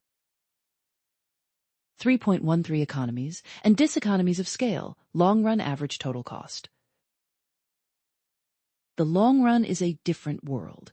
Here's something that trips up a lot of students right at the start. In the long run, there are no fixed inputs. Everything is variable. You can build a bigger factory, hire more workers, buy more equipment, or you can scale everything down. This is fundamentally different from the short run, where you're stuck with at least one fixed input, usually capital. Keep that distinction locked in your mind, because it's the foundation of everything in this section. So when we talk about long-run average total cost, LRATC, we're asking a different question than we do in the short run. We're not asking what happens when I add more workers to a fixed factory. We're asking what happens to my average cost per unit when I scale my entire operation up or down. That's the question economies and diseconomies of scale answer. drawing the LRATC curve. Let's build the graph, because you absolutely need to be able to draw and interpret this for the exam. The LRATC curve looks like a wide, flat U shape, though it's much shallower and smoother than the short-run ATC curves you've seen. Put output quantity on the horizontal axis and cost per unit in dollars on the vertical axis. Here's a beautiful conceptual image that helps students visualize this. Imagine you have a whole family of short-run ATC curves, one for each possible plant size or level of capital. A small factory has its own ATC curve, a medium factory has another, a massive production facility has yet another. Each of those short-run ATC curves is a little U-shape. The LRATC curve is the envelope of all those short-run curves. It traces along the lowest points you could achieve at each output level if you could freely choose your plant size. On the exam, if you see a graph showing several small U-shaped ATC curves nested inside a larger U-shaped curve, that outer curve is the LRATC. The LRATC is always at or below any individual short-run ATC curve because in the long run, you always have the option to optimize your scale. Economies of scale. Bigger is cheaper. Now, the LRATC curve slopes downward on the left side. This region is called economies of scale, and this is where getting bigger actually saves you money per unit. Think about a craft brewery versus Anheuser-Busch.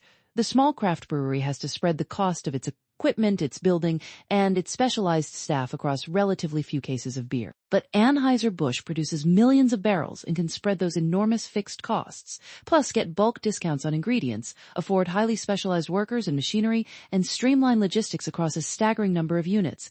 Their average cost per barrel is far lower. That's economies of scale in action. On the AP exam, you need to know this relationship precisely. Economies of scale occur when LRATC falls as output increases. The key cause is usually some combination of specialization of labor, more efficient use of large-scale capital, and the spreading of high fixed costs.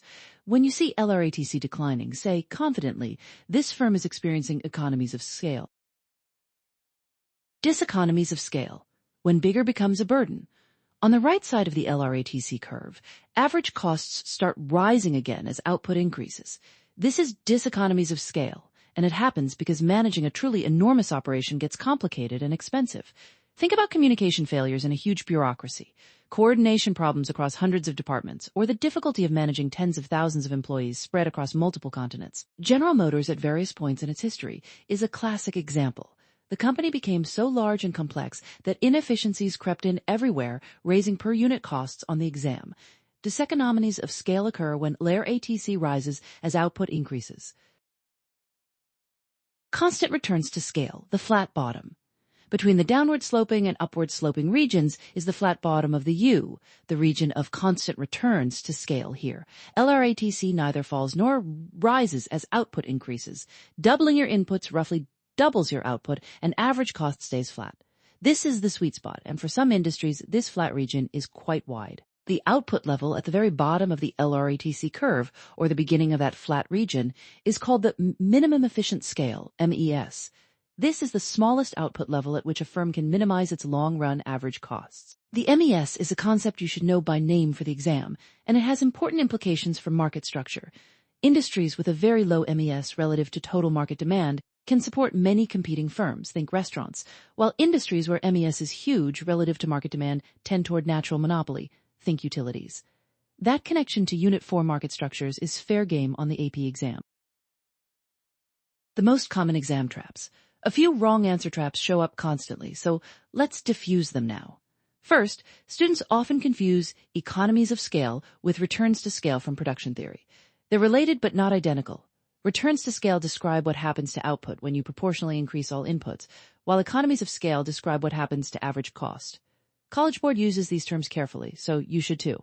Second, students confuse the LRATC curve with the short-run ATC curve. Remember, the short-run ATC is a standard U-shape driven by diminishing marginal returns because of fixed inputs. The LRATC is driven by economies and diseconomies of scale, a completely different mechanism. Never explain a downward-sloping LRATC by saying diminishing marginal returns. That's a short-run concept, and writing it on an FRQ will cost you points. Third, and this one is sneaky, the question might describe a firm that doubles all of its inputs and asks what happens to output or cost. If output more than doubles, that's increasing returns to scale, which corresponds to economies of scale and a falling LRATC. If output exactly doubles, that's constant returns to scale. If output less than doubles, that's decreasing returns to scale, corresponding to diseconomies of scale and a rising LRATC. Knowing that mapping cold will serve you well on multiple choice questions. Connecting the dots. This topic connects backward to the short-run cost curves you studied in 3.10, 3.12, and forward to the market structure units in Unit 4 and beyond. The shape of the LRATC curve essentially determines how many firms a market can efficiently support, a critical idea when you analyze perfect competition, monopoly, and everything in between. The concept of minimum efficient scale, in particular, will reappear when you study natural monopoly, so file it away carefully. With your understanding of how costs behave in both the short run and the long run now firmly in place, you're ready to step into the model that ties production and cost theory together in action, the perfectly competitive market. 3.14 Accounting profit versus economic profit. Let's talk about one of the most reliably tricky distinctions on the AP Microeconomics exam, and one that, once it clicks, will feel almost obvious. The difference between accounting profit and economic profit sounds like a technicality, but it actually captures something profound about how economists think versus how everyone else thinks. And College Board loves testing it. The core distinction, two ways of counting costs. Here's the setup. Imagine you quit your job, one that was paying you $60,000 a year, to open a coffee shop. At the end of your first year, your revenues are $200,000 and you've paid $160,000 in rent, supplies, wages, and utilities. Your accountant hands you a report and says, "Congratulations, you made $40,000 in profit," and you feel pretty good. But then your economist friend sits down across from you, orders a latte, and says, "Actually, you lost money this year." How can that be? This is the heart of Section 3.14. Accountants only count explicit costs, the actual out-of-pocket dollar payments your business made. Economists count those too, but they also count implicit costs, the opportunity costs of the resources you're using that you already own, including your own time and money. In this case, the $60,000 salary you gave up to run the shop is an implicit cost. You didn't write a check for it, but you sacrificed it. So economically speaking, your true costs were $160,000 plus $60,000, which equals $220,000, and against $200,000 in revenue, you're actually $20,000 in the hole. The AP exam will expect you to be precise about these definitions. Explicit costs are direct monetary payments to outside parties, wages paid to employees, rent, raw materials. Implicit costs are the opportunity costs of self-owned resources, foregone wages, foregone interest on your own capital, foregone rent if you're using your own building. Both types combined give you economic costs, also called total opportunity costs. The formulas you must know. Write these down, commit them to memory, and make sure you can apply them in both directions. Accounting profit equals total revenue minus explicit costs. Economic profit equals total revenue minus explicit costs, implicit costs, which means economic profit equals accounting profit minus implicit costs. This third formula is the one that most directly shows up in calculation-style multiple-choice questions. You'll often be given accounting profit and implicit costs and asked to find economic profit, just subtract. Conversely, you might be given economic profit and implicit costs and asked for accounting profit, add them back together. There's one more concept layered on top of all this that you absolutely must know: normal profit. Normal profit sounds like a type of profit, but it's actually zero economic profit. When economists say a firm is earning normal profit, they mean economic profit equals zero. Total revenue exactly covers all explicit and implicit costs. The firm is doing fine, it's paying all its bills, and the owner is earning exactly what they could have earned in their next best alternative. No surplus, no loss, just breaking even in the economic sense. This is the long-run equilibrium condition for firms in perfect competition, which we'll revisit shortly. Why this matters beyond the formula.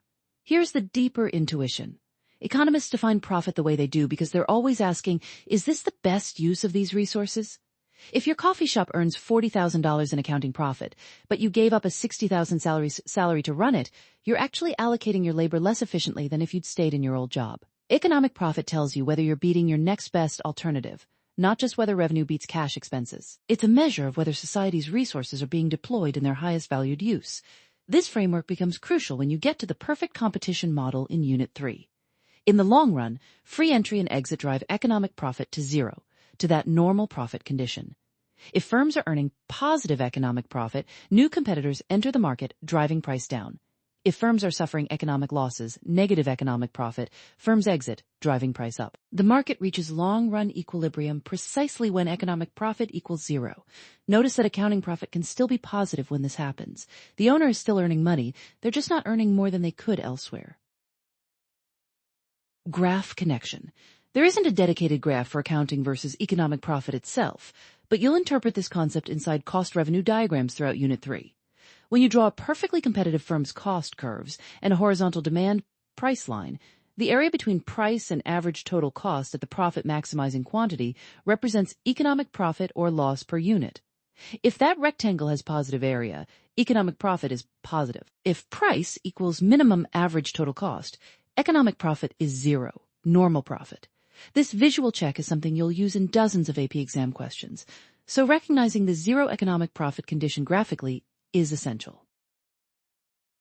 Common traps and MCQ edge cases. College Board has a few favorite tricks here. First, many students see the word profit in normal profit and assume the firm is doing well in an economic sense. It is, but economic profit is still zero. Don't let the word profit mislead you. Second, watch out for questions that give you a firm's revenue and explicit costs and ask whether the owner should stay in business. The answer requires knowing implicit costs too. Even a positive accounting profit might mean the owner should exit if economic profit is negative. Third, students often confuse the direction of the adjustment. Implicit costs are subtracted from accounting profit to get economic profit, not added.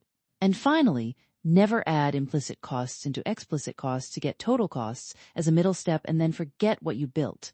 Keep your formula clean and organized. One edge case worth noting: if a firm has zero implicit costs, meaning the owner has no alternative use of their resources, then accounting profit and economic profit are identical. College Board occasionally tests this boundary condition, so recognize that implicit costs can be zero in theory, making the two profit concepts numerically equal even though they remain conceptually distinct. Connections to other units. This topic threads through everything that follows. In Unit 3, the long-run equilibrium of perfect competition rests entirely on the distinction between economic and accounting profit. In Unit 4, when you analyze monopoly and other imperfectly competitive markets, you'll use economic profit to assess whether those markets are allocatively efficient. The concept of normal profit also connects to Unit 5 when evaluating market outcomes from a welfare perspective. Understanding that economists always think in opportunity costs is one of the foundational intellectual moves of this entire course. And with accounting versus economic profit, you now have the clearest, most testable version of that idea fully in hand. Speaking of what firms do once they understand their costs, let's turn next to how perfectly competitive firms decide how much output to produce, and the critical rules that govern that output decision in both the short run and the long run. 3.15 Normal profit and zero economic profit. Let's talk about one of the most misunderstood and most heavily tested distinctions in all of AP Microeconomics, the difference between normal profit and zero economic profit. At first glance, these two phrases seem to contradict each other. Zero profit? But the business is making money. That tension is exactly where the AP exam loves to hide traps, and by the end of this section, you'll be the student who sees right through them. The accountant versus the economist. Here's your anchor analogy. Imagine you quit your job paying $60,000 a year to open a coffee shop. By the end of the year, your shop earns $200,000 in revenue and has $160,000 in explicit costs, wages, rent, supplies. Your accountant hands you a report showing $40,000 in profit. You pop the champagne, right? Not so fast. An economist is standing in the corner shaking their head. The economist reminds you about opportunity cost. That $60,000 salary you gave up, that's an implicit cost. A real cost to the economist, even though no cash changed hands. Add it to your $160,000 in explicit costs and your total economic costs are $220,000.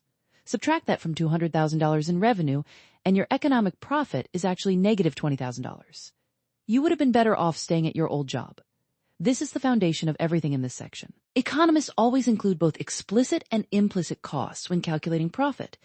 Economic profit equals total revenue minus total economic costs. Explicit plus implicit. Accounting profit only subtracts explicit costs, so accounting profit is almost always higher than economic profit for the same firm. What is normal profit? Exactly. Normal profit is the profit level at which economic profit equals exactly zero. It sounds like a bad thing, but it's actually the break-even signal that tells an entrepreneur they are earning just enough to justify staying in the industry.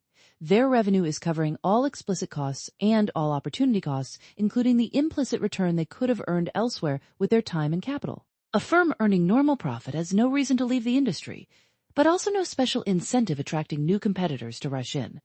Think of normal profit as the market's fair wage for being an entrepreneur in that industry. You're being compensated for your effort, your invested capital, and your foregone alternatives. The business is sustainable, the lights stay on, you just aren't getting rich beyond what you could have made in your next best option. The formula you want burned into your brain. Economic profit equals accounting profit minus implicit costs. Normal profit occurs when this equals zero, meaning accounting profit equals implicit costs exactly. The long-run equilibrium graph. Draw this cold. This is one of the most important graphs on the entire AP exam. You need to be able to draw it from memory for the FRQ section. Here's how it looks. Draw a perfectly competitive firm's cost curves, a U-shaped average total cost curve, ATC, a U-shaped average variable cost curve, AVC below it, and a marginal cost curve, MC, that is also U-shaped and passes through the minimum points of both AVC and ATC. Now draw a horizontal price line, the demand curve facing this individual perfectly competitive firm, that sits exactly tangent to the bottom of the ATC curve, touching it at its minimum point. The MC curve passes through that same minimum point of ATC from below. Label the equilibrium output where MC equals price. That's your profit maximizing output always. At that output level, the price line touches the top of ATC exactly, meaning price equals ATC. The area representing profit is price minus ATC multiplied by quantity. And since price equals ATC, that area is zero. This is the zero economic profit or normal profit equilibrium. The firm is making accounting profit. It's covering all its bills, but economic profit is zero. This graph represents the long-run equilibrium of a perfectly competitive market, and it's a cornerstone of Unit 3 and Unit 4. When you see a perfectly competitive firm in long-run equilibrium, you should immediately think P equals ATC equals MC, and economic profit equals zero. Why does the market arrive here? The adjustment story. Here's the beautiful logic that connects this graph to market dynamics, and the AP exam loves testing whether you understand the process, not just the endpoint. If firms in an industry are earning positive economic profit, meaning prices above ATC, that acts like a flashing neon sign to outsiders. New firms enter the market. Supply increases, price falls, and economic profit gets squeezed down toward zero. Conversely, if firms are earning negative economic profit and economic loss, firms begin to exit. Supply decreases, price rises, and losses shrink back toward zero. The market is like a gravitational system. It keeps pulling firms toward that normal profit equilibrium in the long run.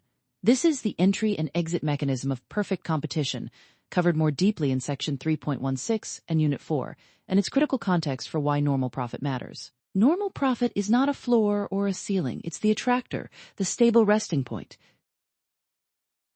The traps the AP exam sets. The most common wrong answer trap. A question tells you a firm is earning normal profit and asks whether it is making a profit. Many students instinctively answer no because they associate the word normal profit with zero. But zero economic profit absolutely does not mean the firm is losing money in the everyday sense. It is covering all of its costs, including the opportunity cost of the owner's resources. The correct answer is yes. The firm is viable and earning a return equal to its best alternative.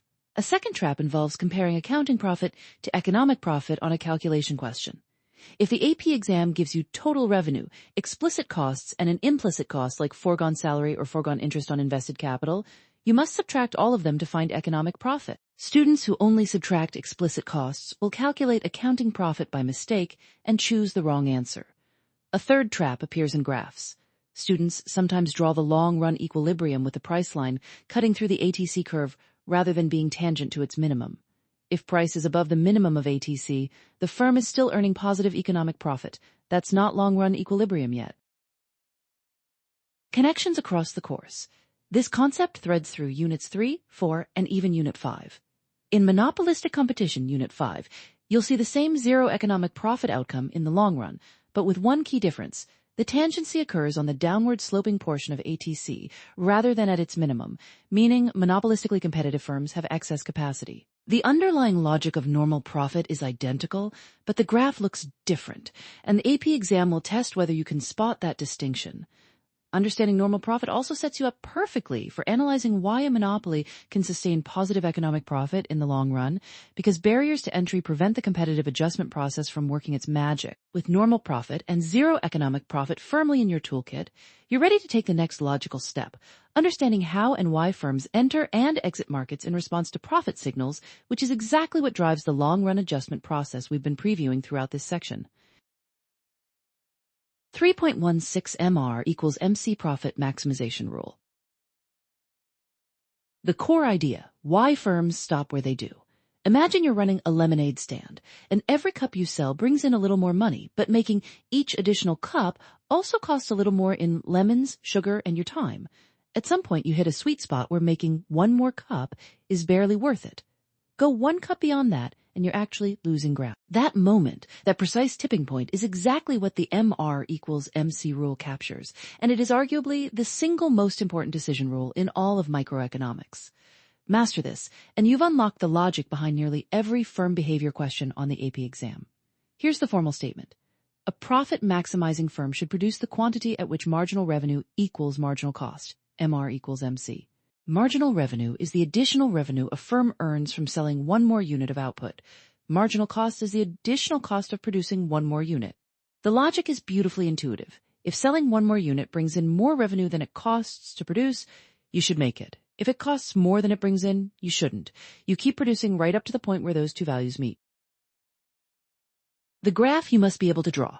For the AP exam, you need to be fluent with the cost-revenue graph. Here's how to build it.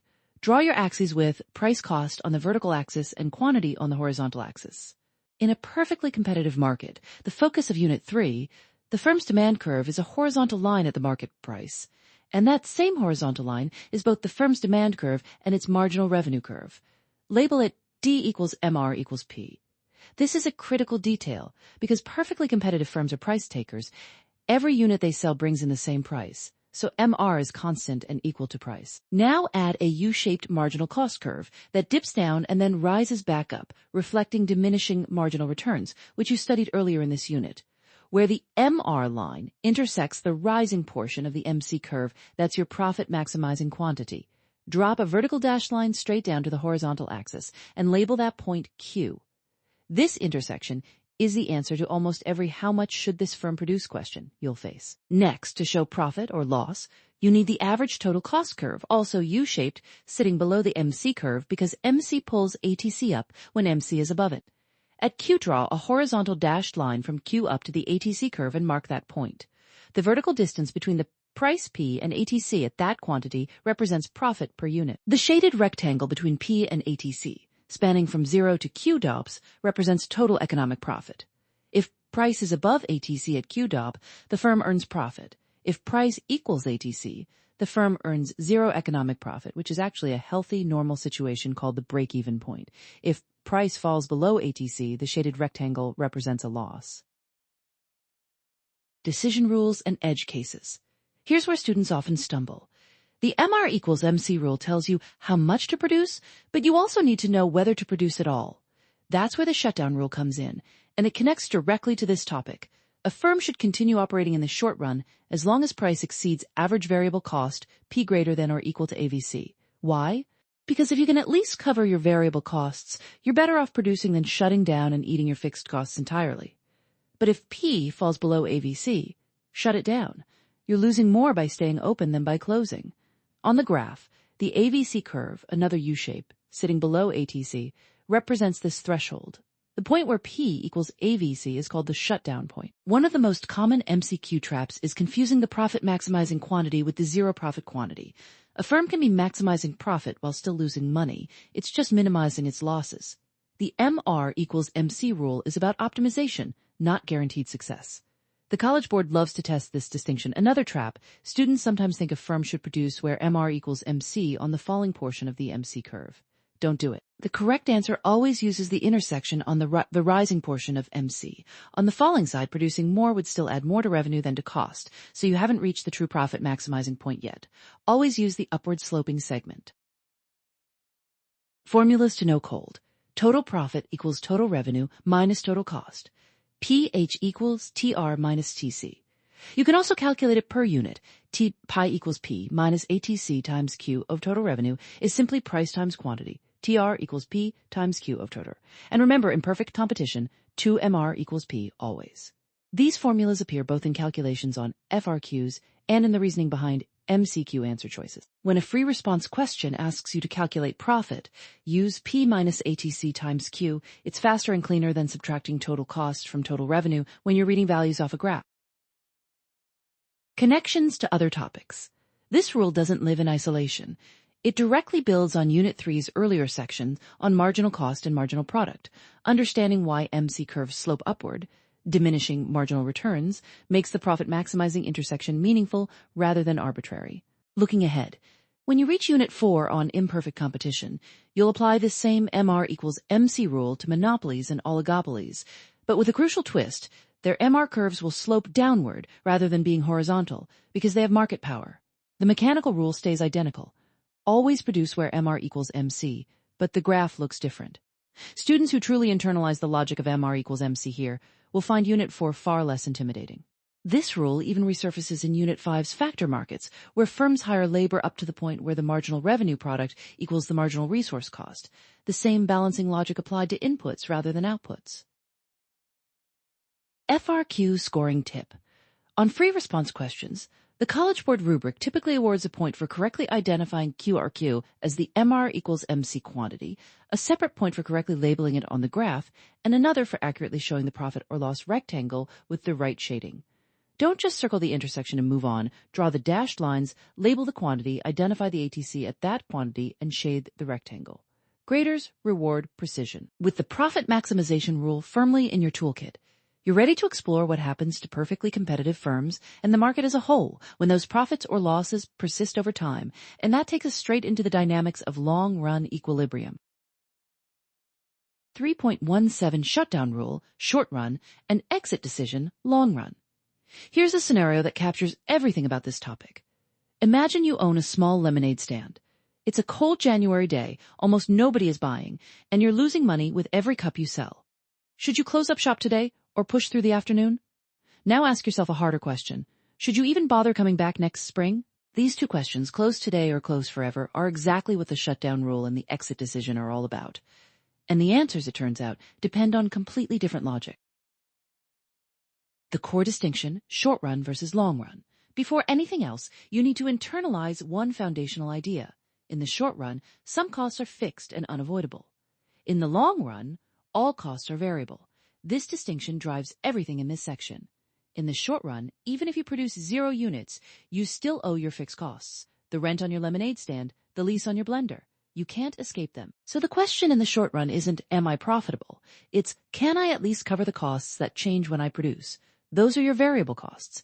In the long run, though, you can walk away from everything. Leases end, equipment gets sold. So the long run question becomes a cleaner one. Am I profitable at all? The shutdown rule, short run. Here's the rule, stated precisely as College Board expects it.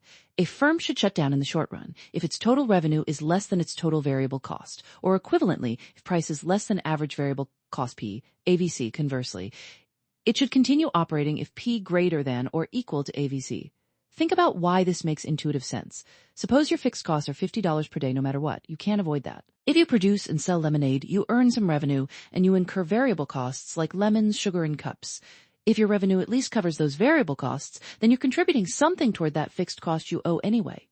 You're better off operating, even at a loss, than shutting down and losing the full $50. But if your revenue doesn't even cover your variable costs, if every cup you sell makes your losses worse than if you'd sold nothing, then you should shut down. Close the stand, accept the fixed cost loss, and cut your bleeding. The formula form of this rule is worth writing down and memorizing. Shut down if TRTV, which is the same as T.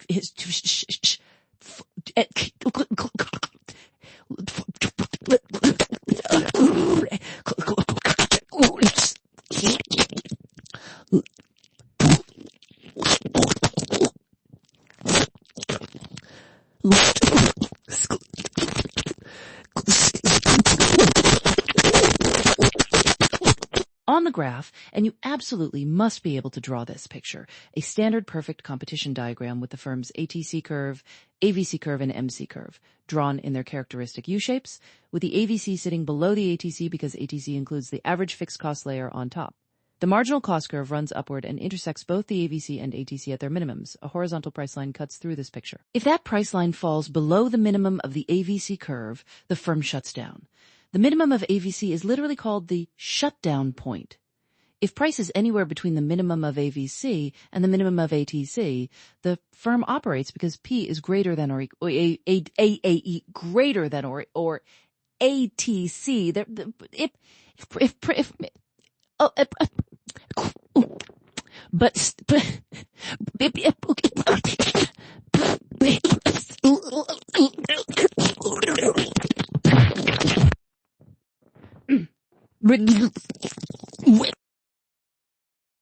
The exit decision, long run.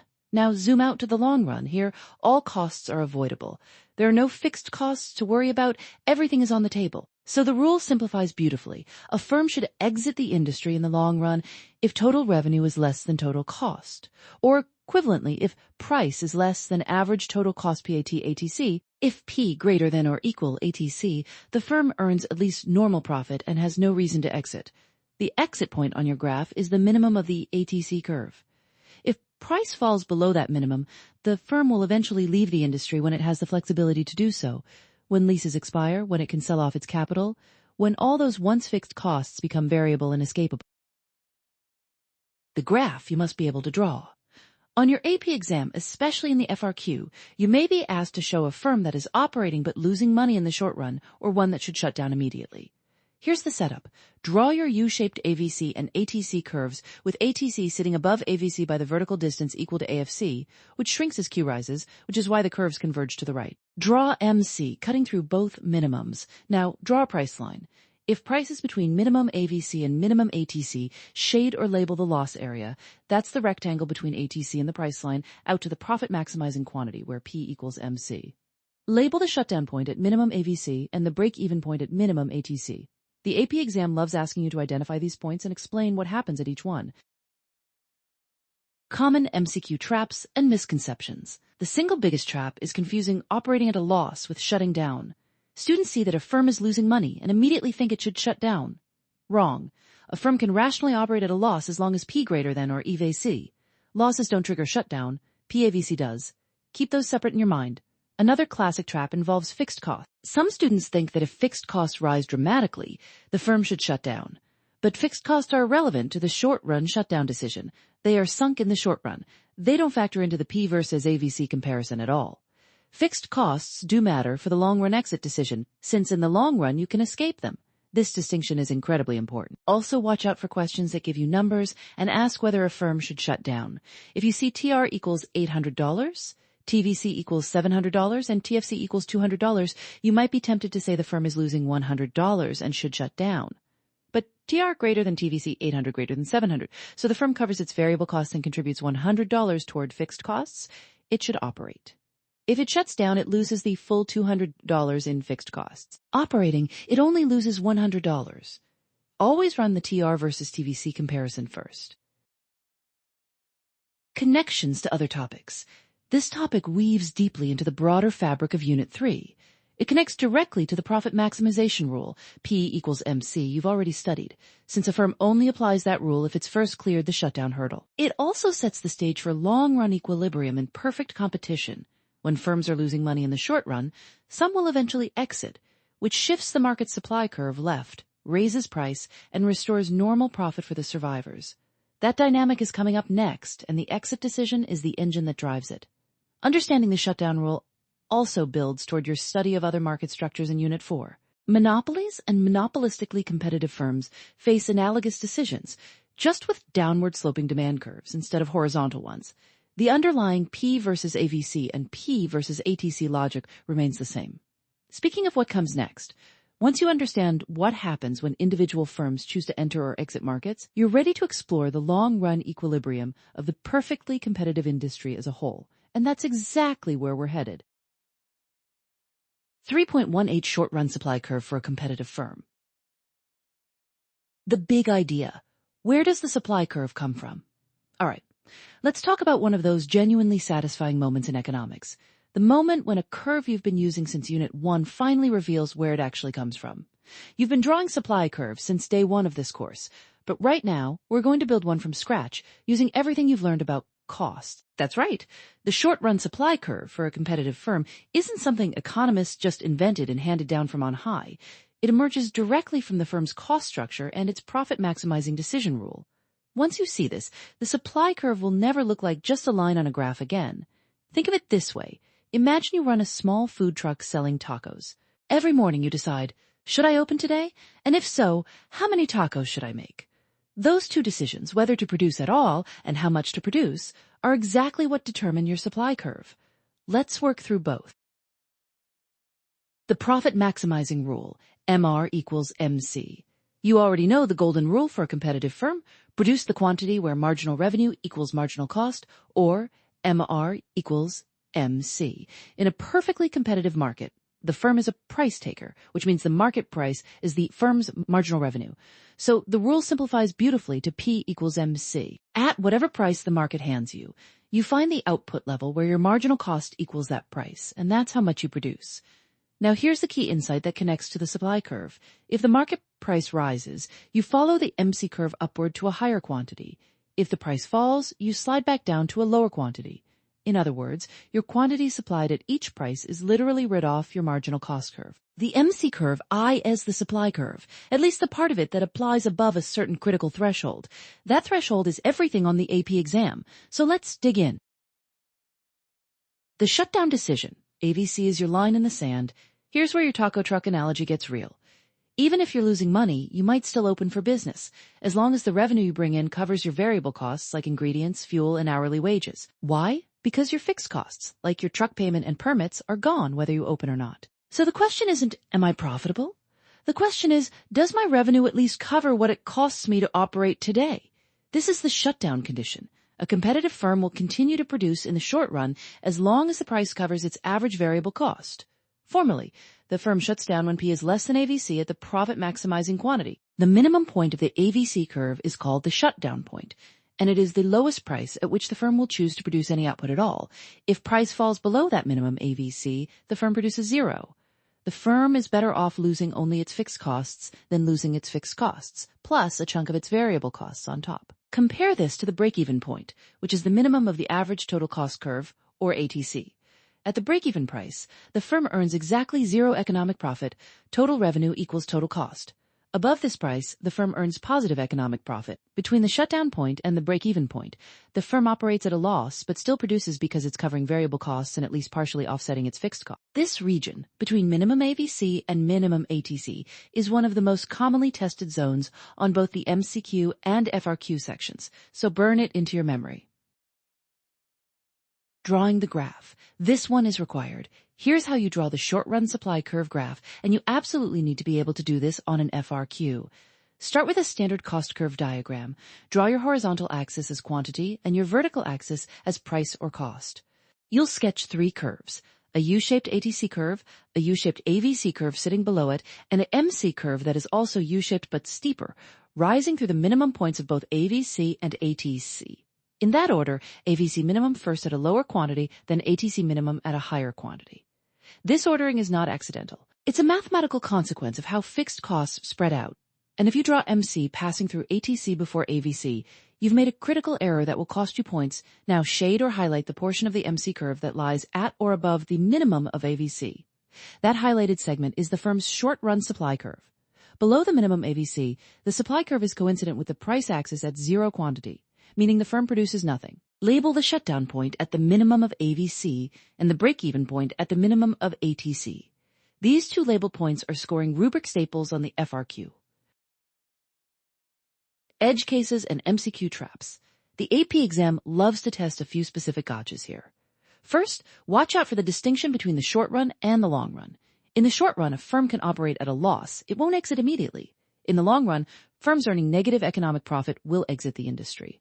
The shutdown decision is purely a short-run concept. If a question asks whether a firm exits the market, that's a long-run concept, not a shutdown. Second, don't confuse economic profit with accounting profit. A firm can be earning normal accounting profit and still have zero economic profit if its opportunity costs are fully accounted for. The break-even point in economics means zero economic profit, not zero accounting profit. Third, the MC equals MR rule applies at the quantity decision. But don't forget to check whether that intersection is on the rising portion of MC.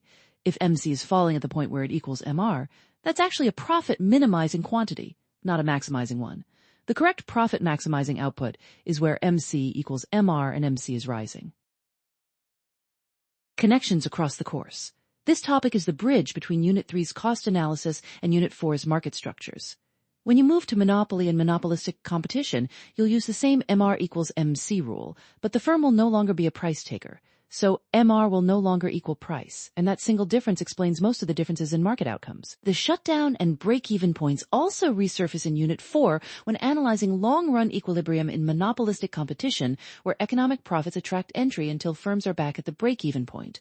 Recognize those cost curves in any context, and you'll know exactly what the graph is telling you. With the firm's supply curve now fully built from first principles, we're ready to see what happens when all those individual firm decisions get aggregated together, which takes us directly into how the short-run market supply curve is constructed and how competitive markets reach equilibrium. 3.19 long-run equilibrium and zero economic profit in perfect competition. The magic of zero profit and why it's actually great news.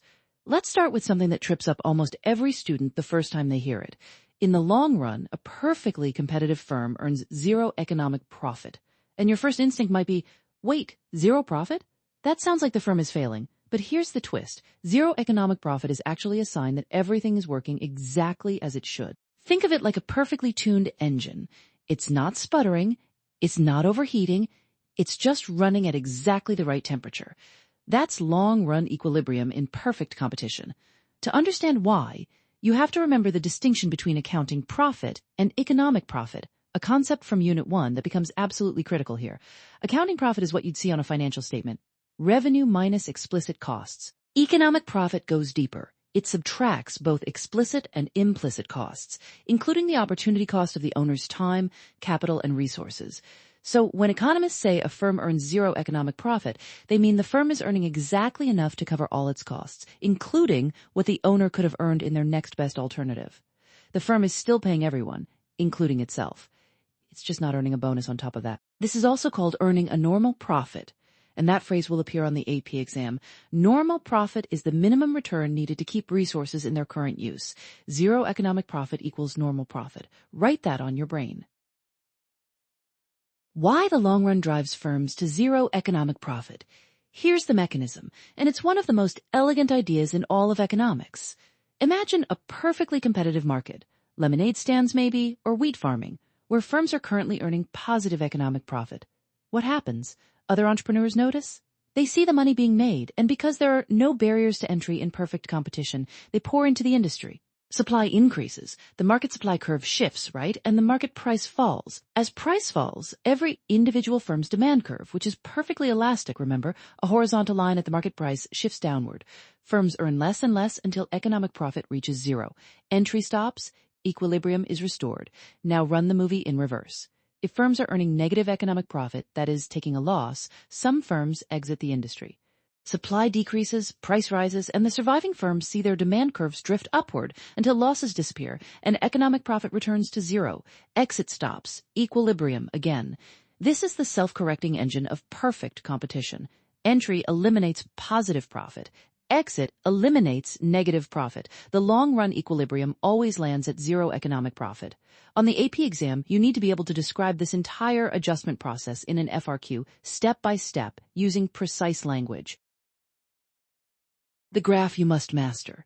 Now, let's talk about the graph, because this will absolutely appear on both the MCQ and FRQ sections. You're drawing two panels side by side. The left panel shows the market supply and demand, and the right panel shows the individual firm, cost curves and demand marginal revenue.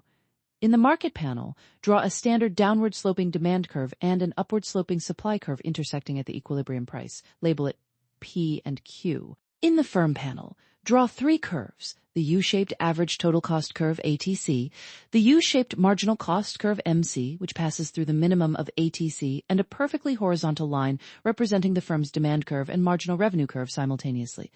Label this line D equals MR equals P. In long-run equilibrium, that horizontal demand line is tangent to the minimum point of the ATC curve. This is the golden condition. P equals MR equals MC equals minimum ATC circles. The firm is producing where MC equals MR, the profit maximizing rule from section 3.8, and because P equals minimum ATC, economic profit is exactly zero, the price rectangle and the cost rectangle are identical. There is no shaded profit box. There is no shaded loss box. The graph looks almost disappointingly clean, which is exactly how you know it's right. If you see a graph where the demand line sits above the ATC curve at the quantity where MC equals MR, that's short-run positive economic profit. Entry will occur. If the demand line sits below ATC at that quantity, that's short-run loss, exit will occur. Only when P equals minimum ATC is the firm truly in long-run equilibrium. Edge cases and MCQ traps. Here are the traps that claim victims on exam day. First, students confuse long-run equilibrium with the shutdown condition. The shutdown rule P less than minimum AVC is a short-run concept. It has nothing to do with long-run equilibrium. In the long run, all costs are variable, so firms either earn normal profit and stay or take losses and exit entirely. Second, watch out for questions that describe a firm earning zero accounting profit and ask about economic profit. That firm is actually earning negative economic profit. Because implicit costs haven't been covered, always ask yourself which type of profit the question is describing. Third, a favorite MCQ trick. In the long run, what happens to the number of firms if the industry is in equilibrium? The answer is nothing changes. No entry, no exit. The number of firms is stable. But if the question says the industry just experienced an increase in demand, that's a different story. You need to walk through the entry process before concluding where the new long-run equilibrium lands. Finally, notice that productive efficiency and allocative efficiency both hold at long-run equilibrium. Productive efficiency means producing at minimum ATC, check. The firm does exactly that. Allocative efficiency means P equals MC, check, because P equals MC at that same point. Perfect competition in the long run achieves both. This connects directly to Unit 6 when you analyze market failures and the efficiency of different market structures. Connecting it all together. This topic is the backbone of everything that follows in Unit 3 and beyond.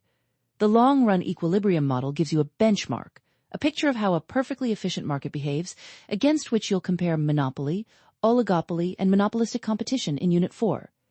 Every time you analyze one of those imperfect structures, you'll ask, how does it deviate from this ideal? Where does the firm produce relative to minimum ATC? Where does P sit relative to MC? Long-run equilibrium in perfect competition is your gold standard, your reference point, your North Star for the rest of this course. Next up, we're going to take everything you've learned about perfect competition and put it to work by examining how constant cost, increasing cost, and decreasing cost industries shape the long-run supply curve, which is exactly the tool you need to analyze how markets respond to permanent changes in demand. 3.20 Efficiency of perfect competition, allocative and productive efficiency. The big idea, why economists love perfect competition. Here's a thought experiment. Imagine you could design the ideal market from scratch, one where resources go exactly where society values them most, where goods get produced at the lowest possible cost, and where nobody is paying more than they need to. Sounds utopian, right? Well, that's essentially what perfect competition delivers, and the AP exam wants you to understand why in precise technical terms. This topic is the payoff for everything you've been building in Unit 3. You've learned about costs, revenue, and profit maximization. Now we're zooming out to ask, is the outcome actually good for society? The answer, at least in the long run, is yes. And the two concepts that explain why are allocative efficiency and productive efficiency. Get these two definitions locked in right now because the exam will absolutely test your ability to distinguish between them. Productive efficiency, the cheapest possible way. Productive efficiency means a firm is producing at the minimum point of its average total cost curve. In other words, it's making its output at the lowest possible cost per unit.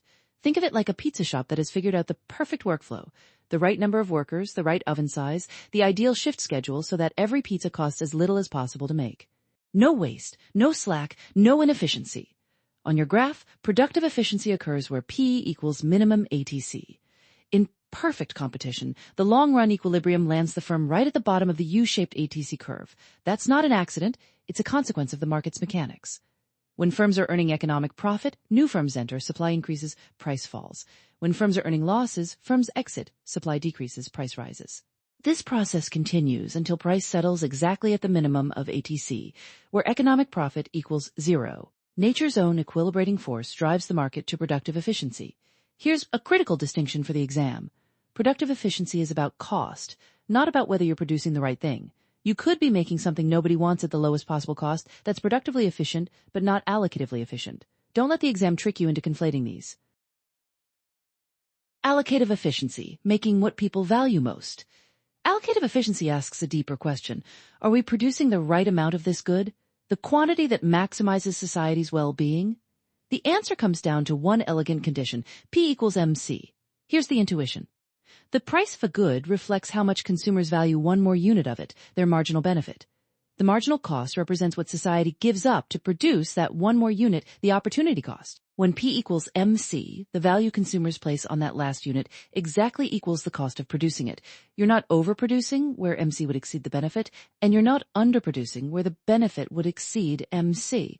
It's the economic Goldilocks zone. Draw this on your graph. In long-run perfect competition, the firm's demand curve is a horizontal line at the market price, and that line is also the firm's marginal revenue curve. The firm maximizes profit where MR equals MC, which means it's producing where P equals MC, and that's allocative efficiency built right into the profit-maximizing decision rule. The firm isn't trying to be efficient for society's sake. It just is efficient because of how the market works. Adam Smith's invisible hand is doing exactly what he described. The long-run graph, your master diagram. You absolutely must be able to draw and label this graph for the FRQ section. Draw a standard, perfectly competitive firm in long-run equilibrium. The firm faces a horizontal demand price line at the market price P. The ATC curve is U-shaped, and the MC curve is its typical swooping upward line that intersects ATC at its minimum point. In long-run equilibrium, the price line is tangent to and touches the very bottom of the ATC curve, and it intersects the MC curve at that same point. This single intersection point tells the whole story. P equals MC, allocative efficiency, and P equals minimum ATC, productive efficiency. Label that point clearly. If the FRQ asks you to identify where allocative efficiency occurs, point to where P equals MC. If it asks for productive efficiency, point to where P equals minimum ATC. In perfect competition's long run, these happen to be the same point, but understand why, not just that. MCQ traps and edge cases to watch for. The exam loves to test whether you can identify efficiency conditions outside of long-run equilibrium. Consider a perfectly competitive firm in the short run earning economic profit. Is it productively efficient? Not necessarily. Price may exceed minimum ATC, meaning the firm is not at the bottom of its cost curve. Is it allocatively efficient? It still satisfies P equals MC because of how profit maximization works. So yes, trap avoided. Another favorite trap, comparing perfect competition to monopoly. A monopolist produces where MR equals MC, but because the demand curve slopes downward, P is greater than MR, which means P greater than MC at the profit-maximizing quantity. So a monopoly is neither allocatively nor productively efficient in the long run. This connection to Unit 4 is something the exam tests directly.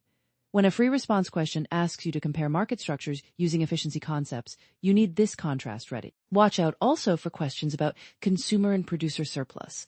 In a perfectly competitive market, the combination of these two surpluses, called total surplus or social surplus, is maximized. No deadweight loss exists. This is directly linked to allocative efficiency. When P equals MC, every unit that provides more benefit than cost is being produced, and none that cost more than their worth are being produced. A market with deadweight loss is by definition allocatively inefficient.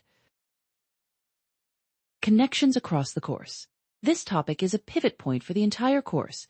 Everything you learned in Unit 3 about cost curves and profit maximization feeds into these efficiency conclusions. Looking ahead, Unit 4 on imperfect competition makes sense only as a contrast to this benchmark. Monopolies, oligopolies, and monopolistic competition all fall short of the perfect competition ideal in specific measurable ways. The efficiency of perfect competition is the standard against which every other market structure gets judged. Even Unit 5 on factor markets connects here. When output markets are allocatively efficient, resources tend to flow to their highest valued uses in input markets as well. The core mantra to carry forward: Perfect competition in the long run achieves both productive efficiency, P equals min ATC, and allocative efficiency, P equals MC, maximizing total surplus and eliminating deadweight loss. Engrave that in your memory. With the perfectly competitive model now fully mapped, from cost curves through profit maximization all the way to societal efficiency. You're ready to see what happens when competition breaks down, which is exactly where we're headed as we enter Unit 4 and the world of imperfect competition. 3.21 Characteristics of Perfect Competition. Price-taking behavior, homogeneous products, free entry and exit. Setting the stage. What makes a market perfectly competitive? Imagine you're a wheat farmer in rural Kansas. You wake up one morning, check the commodity markets, and see that wheat is trading at $4 a bushel. Now here's the question. Can you call up the Chicago Mercantile Exchange and demand $5 a bushel instead? Absolutely not. And the reason why is the entire heart of this section. You are a price taker, one of thousands of nearly identical producers selling a nearly identical product. And the market simply doesn't care what you personally prefer. That experience being so small relative to the market that your individual decisions have zero effect on price is the defining spirit of perfect competition, and understanding it deeply will earn you serious points on the AP exam. The College Board defines perfect competition through 3 essential characteristics, and you need to know all 3 cold. The first is price-taking behavior. A perfectly competitive firm has no market power whatsoever because there are a very large number of buyers and sellers in the market. No single participant can influence the equilibrium price. The price is determined entirely by the intersection of market supply and market demand, forces much larger than any individual firm. The firm simply observes that price and decides how many units to produce. This is why you'll hear economists say the perfectly competitive firm is a price taker, not a price maker. On an FRQ, if a prompt asks you to explain why a firm cannot raise its price, the correct answer connects directly to this characteristic. So many competing sellers exist that any attempt to charge above market price would cause all customers to instantly buy from a competitor instead. Homogeneous products, the commodity connection. The second characteristic is homogeneous products, sometimes called identical or standardized products. This means that every unit sold in the market is a perfect substitute for every other unit. Think about gasoline at the wholesale level, agricultural commodities like corn or soybeans, or shares of the same stock. If 1 bushel of grade A wheat is indistinguishable from another bushel of grade A wheat, buyers have absolutely no reason to prefer Farmer Johnson's wheat over Farmer Smith's wheat. There's no brand loyalty, no product differentiation, no advertising appeal, just the product itself. This characteristic is what enforces price-taking behavior. If products were different, sellers could charge different prices based on perceived quality or brand preference. Homogeneity eliminates that possibility. Here's a common MCQ trap to watch for. The exam might describe a market with many sellers, but slightly differentiated products, like different restaurant chains or clothing brands. That is not perfect competition. That's monopolistic competition, which you'll study in Unit 4. The key distinguishing test is homogeneity. Many sellers alone is not enough. Free entry and exit, the long-run equalizer. The third characteristic is free entry and exit, meaning there are no significant barriers preventing new firms from entering the industry or existing firms from leaving it. No special licenses are required, no enormous startup capital, no proprietary technology, no government restrictions. This characteristic is what gives perfect competition its powerful long-run story, which you'll explore in the next section. For now, understand that free entry and exit acts like an economic pressure valve. When profits are high, new firms rush in. When losses mount, firms leave. This mechanism is what drives the industry towards zero economic profit in the long run, one of the most tested results on the AP exam. Notice that free entry and exit is a long-run condition. In the short run, the number of firms is fixed. This distinction matters on the exam. If a question asks about short-run firm behavior, entry and exit aren't relevant yet. If it asks about long-run equilibrium, free entry and exit becomes the central mechanism explaining what happens to price, output, and profit. The demand curve a perfectly competitive firm faces. Now, let's talk graphs, because you will absolutely draw these on the FRQ. There are actually 2 levels of analysis in perfect competition, and keeping them straight is critical. At the market level, you draw a standard downward sloping demand curve and upward sloping supply curve, with equilibrium determining the market price, P. This graph looks like every supply and demand diagram you've ever drawn. At the individual firm level, something different happens, because the firm is a price taker. It faces a perfectly elastic horizontal demand curve at the market price P. Draw a horizontal line at price P and label it D equals MR equals P. That single horizontal line represents four things simultaneously: the demand curve the firm faces, its marginal revenue, its average revenue, and the price. This is unique to perfect competition. In every other market structure, monopoly, oligopoly, monopolistic competition, the firm faces a downward sloping demand curve, so marginal revenue falls below price. In perfect competition, MR equals P always, because selling one more unit simply earns the firm another P dollars without changing the price at all. This leads directly to the firm's decision rule: produce where P equals MR equals MC. Since price equals marginal revenue in this market structure, maximizing profit means finding the output level where marginal cost equals the market price. You'll spend a lot of time with this rule in the coming sections, but plant the seed now. Profit maximization in perfect competition always comes back to finding where the MC curve intersects that horizontal price line. Connecting to the bigger picture. These three characteristics aren't just definitions to memorize in isolation. They're the foundation for everything Unit 3 builds toward. Free entry and exit explains why the long-run supply curve in a constant cost industry is perfectly elastic. Homogeneous products explain why advertising costs are essentially zero for perfectly competitive firms, keeping average total costs lower than they'd otherwise be. Price-taking behavior explains why the firm's demand curve is horizontal, which determines the entire profit maximization framework. And together, these characteristics define the benchmark against which economists evaluate real-world markets in terms of efficiency, consumer welfare, and resource allocation. One final distinction to burn into your memory for exam day: economic profit is different from accounting profit. When economists say perfect competition drives economic profit to zero in the long run, they mean profit above and beyond all costs, including the opportunity cost of the owner's resources. A zero economic profit firm is still covering its bills and paying its owner a normal return. It's not going bankrupt. Students who confuse these two concepts consistently fall into one of the most common MCQ traps in this entire unit, so keep that distinction sharp. With these three characteristics firmly in hand, you're ready to explore exactly how a perfectly competitive firm actually decides what quantity to produce. And that's precisely where we're headed next.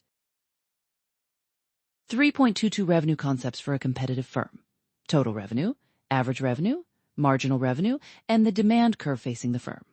All right, let's talk money. Specifically, let's talk about the money a perfectly competitive firm actually makes, how we measure it, how it behaves, and why understanding it is absolutely essential for everything that comes next in this unit. This is one of those foundational topics where if you nail it now, the profit maximization section feels almost effortless. So grab your coffee and let's work through this carefully. The price-taking assumption, why it changes everything. Before we touch a single formula, we need to revisit the defining characteristic of a perfectly competitive firm. It is a price taker. Remember what that means. In a perfectly competitive market, there are so many firms selling an identical product that no single firm has any power over the market price. The price is set by the intersection of market supply and market demand, and the individual firm simply accepts that price as a given. Think of a wheat farmer in Kansas. She can't charge more than the going market price for wheat. Buyers will just go elsewhere, and she has no reason to charge less. She can already sell everything she produces at the market price. This price-taking assumption is the engine that drives every revenue concept in this section. Keep it in your mind like a North Star. Total revenue, which the College Board abbreviates as TR, is the simplest concept here. It's just the total amount of money a firm brings in from selling its output.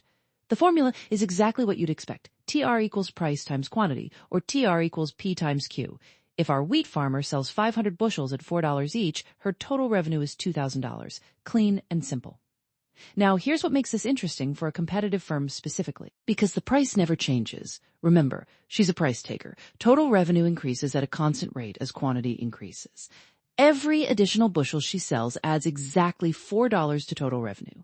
If you were to graph total revenue on the vertical axis and quantity on the horizontal axis, you'd get a straight line starting at the origin and sloping upward. The slope of that line is the price. This is different from what you'll see in monopoly models, where the TR curve bends. So hold on to that contrast for later. Average revenue, or AR, is total revenue divided by quantity. Written out, AR equals TR divided by Q. Now substitute the TR formula in. AR equals P times Q divided by Q, and the Q's cancel, leaving you with AR equals P. Read that again. For any firm in any market structure, average revenue always equals price. Always. This isn't a coincidence or a special case, it's a mathematical identity. Average revenue is literally just revenue per unit, which is the price you charged per unit. For the AP exam, this equivalence, AR equals P, is a fact you need to have locked in. It will show up in both multiple choice and free response contexts, sometimes in disguised ways. Marginal revenue. Now we reach the concept that will do the most work for you on this exam. Marginal revenue, or MR. Marginal revenue is the additional revenue a firm earns from selling one more unit of output. The formula is MR equals delta TR divided by delta Q, or the change in total revenue divided by the change in quantity. Here's the beautiful simplicity of a competitive firm. Since the price never changes, every single additional unit sold brings in exactly P more dollars. Sell one more bushel of wheat at $4, total revenue rises by exactly $4. So for a perfectly competitive firm, MR equals P, always, no exceptions. And since AR also equals P, we get this elegant chain of equalities, MR equals AR equals P, all three are the same number. If the market price is $4, then marginal revenue is $4, average revenue is $4, and the price is $4. This is a fact the AP exam tests constantly, often as a trap. A question might describe a perfectly competitive firm and ask you to calculate marginal revenue after giving you price. Students sometimes overthink it and start doing extra calculations. Don't. Just use MR equals P. The demand curve facing the firm. This is where everything comes together visually, and you absolutely must be able to draw this graph from memory on the FRQ section. There are actually two demand curves you need to distinguish, the market demand curve and the demand curve facing the individual firm. The market demand curve slopes downward in the usual way. As price falls, the total quantity demanded in the whole market rises. That's the standard model. But the demand curve facing the individual perfectly competitive firm looks completely different. Because the firm is a price taker, it can sell any quantity it wants at the market price and nothing above that price. This means the demand curve facing the firm is a perfectly horizontal line, a flat line drawn at the level of the market price. Economists call this perfectly elastic demand. When you draw this graph, label the vertical axis price divided revenue and the horizontal axis quantity. Draw a horizontal line at the market price level and label it three ways. P equals AR equals MR equals D. That single line simultaneously represents the price, the average revenue, the marginal revenue, and the demand curve facing the firm. The College Board FRQ rubric will award points for labeling this line correctly, so don't label it just D and move on. Include all four equalities. Edge cases, traps, and exam precision. Here's a common MCQ trap. Students sometimes confuse the firm's demand curve with the market demand curve. If a question shows a downward sloping demand curve and asks about a perfectly competitive firm's revenue, something is off. That's a monopoly or imperfect competitor's demand curve, not a competitive firm's. The competitive firm's demand curve is always horizontal. Another trap involves total revenue when quantity is 0. TR equals 0 when Q equals 0. The line starts at the origin. Some students draw it starting above 0. It doesn't. There's no revenue if nothing is sold. You should also understand the connection forward to profit maximization. The fact that MR equals P for a competitive firm is exactly why the profit maximizing rule, produced where MR equals MC, simplifies to P equals MC for a competitive firm. That's Unit 3's central decision rule, and it flows directly from what you just learned here. Finally, connect this backward to Unit 2, where you studied elasticity. A perfectly elastic demand curve has an elasticity of negative infinity, or in absolute value terms, infinity. When the firm faces perfectly elastic demand, any price increase above market price drives quantity demanded to 0.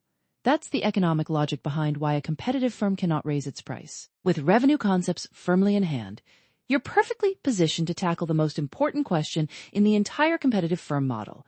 How does a firm decide exactly how much to produce in order to maximize its profit? 3.23 Graphing Short-Run Profit and Loss for Competitive Firm Economic Profit, Loss, and Break-Even using Cost Curves. Let's talk about one of the most visually rich and most heavily tested topics in all of AP Microeconomics. Imagine you're running a small food truck selling tacos. You've got a price the market hands you, you've got costs you can't escape, and every single day you're either making money, losing money, or just barely breaking even. That's exactly the story we're going to tell with graphs today. And once you can draw this picture from memory, a huge chunk of the AP exam opens right up. Setting the stage, what the graph looks like. Start by drawing your standard cost curve diagram. On the horizontal axis, you have quantity of output. On the vertical axis, you have cost and price, both measured in dollars per unit. Now draw three curves. First, the U-shaped ATC curve, that's average total cost, sitting in the middle of your graph. Nested inside it, also U-shaped, but reaching its minimum at a lower quantity, is the AVC curve, average variable cost. The gap between ATC and AVC at any given quantity represents average fixed cost, which shrinks as output rises, which is why the two curves get closer together as you move right. Finally, slicing through the minimum points of both curves from below is the MC curve, marginal cost, which is J-shaped, first falling, then rising steeply. The MC curve must pass through the minimum of AVC first, then through the minimum of ATC. That's not optional. That's a mathematical law. If you draw it any other way on the exam, you lose points. Now, since this is a perfectly competitive firm, the firm is a price taker. The market hands it a price, and that price appears on your graph as a perfectly horizontal line. The demand curve, the marginal revenue curve, and the average revenue curve, all rolled into one flat line at the market price P. The firm's profit maximizing rule is always the same. Produce where MR equals MC. In perfect competition, since MR equals P, you're producing where P equals MC. Find where that horizontal price line crosses the MC curve on its upward sloping portion. Drop a vertical line to the quantity axis. That's your output Q star. Reading profit, the rectangle that tells the story. Here's where the magic happens. Once you've found Q star, you need to calculate profit per unit. Profit per unit equals price minus ATC. Graphically, at your Q star, draw a vertical line up to the price line, and also note where the ATC curve sits at that same quantity. If the price line is above the ATC curve, the firm is earning economic profit. The profit rectangle is the vertical distance between P and ATC, multiplied by the quantity. That's the area of the shaded rectangle. On the exam, you'll shade that rectangle and label it as economic profit. The corners of that rectangle are at the origin quantity 0 up to Q star along the bottom, then up to the price level, across to the ATC value at Q star, and back down. Keep that geometry crisp in your mind. Now, what if the price line falls below ATC? Your taco truck is losing money. The loss rectangle is shaded the same way. It's the area between ATC and the price line at Q star. The vertical distance is now ATC minus P, and you shade it to show economic loss. But here's a critical decision the firm must still make. Should it keep operating or shut down? The shutdown decision. AVC is the magic line. This is one of the most heavily tested edge cases on the AP exam, so pay close attention. In the short run, the firm has fixed costs. It must pay whether it produces or not. The question becomes, is the firm covering its variable cost? If price is above AVC at Q star, the firm should continue producing even while taking a loss, because it is at least covering all its variable costs and contributing something toward fixed costs. Shutting down would only make the loss worse, equal to total fixed costs. But if price falls below the minimum of AVC, the firm should shut down immediately. Producing would mean losing money on every unit produced on top of the fixed cost. The minimum point of the AVC curve is called the shutdown point. If price equals the minimum AVC, the firm is indifferent between producing and shutting down. It loses exactly its fixed costs either way. The minimum of the ATC curve is a different and equally important boundary. When price exactly equals the minimum ATC, the firm earns zero economic profit. This is the break-even point. Economic profit of zero is not the same as accounting profit of zero. Zero economic profit means the firm is covering all its explicit and implicit costs, including a normal rate of return. This is a trap the AP exam loves. A firm earning zero economic profit is actually doing fine. It's earning a normal profit, meaning owners are getting exactly what they could earn in their next best alternative. Students who confuse zero economic profit with going out of business fall for this trap constantly. Connecting to other units. This graph is the engine that drives everything in Unit 3 and Unit 4. In the long run, which you'll study next, economic profits attract new firms into the market, shifting supply right and pushing price down until everyone earns zero economic profit. Losses drive firms out, shrinking supply and raising price back up. That long-run equilibrium always lands at the minimum of ATC, which is why the long-run supply curve for a constant cost industry is perfectly flat. So the three scenarios you've mastered today, profit, loss, and break-even, are the exact starting conditions for the long-run adjustment story.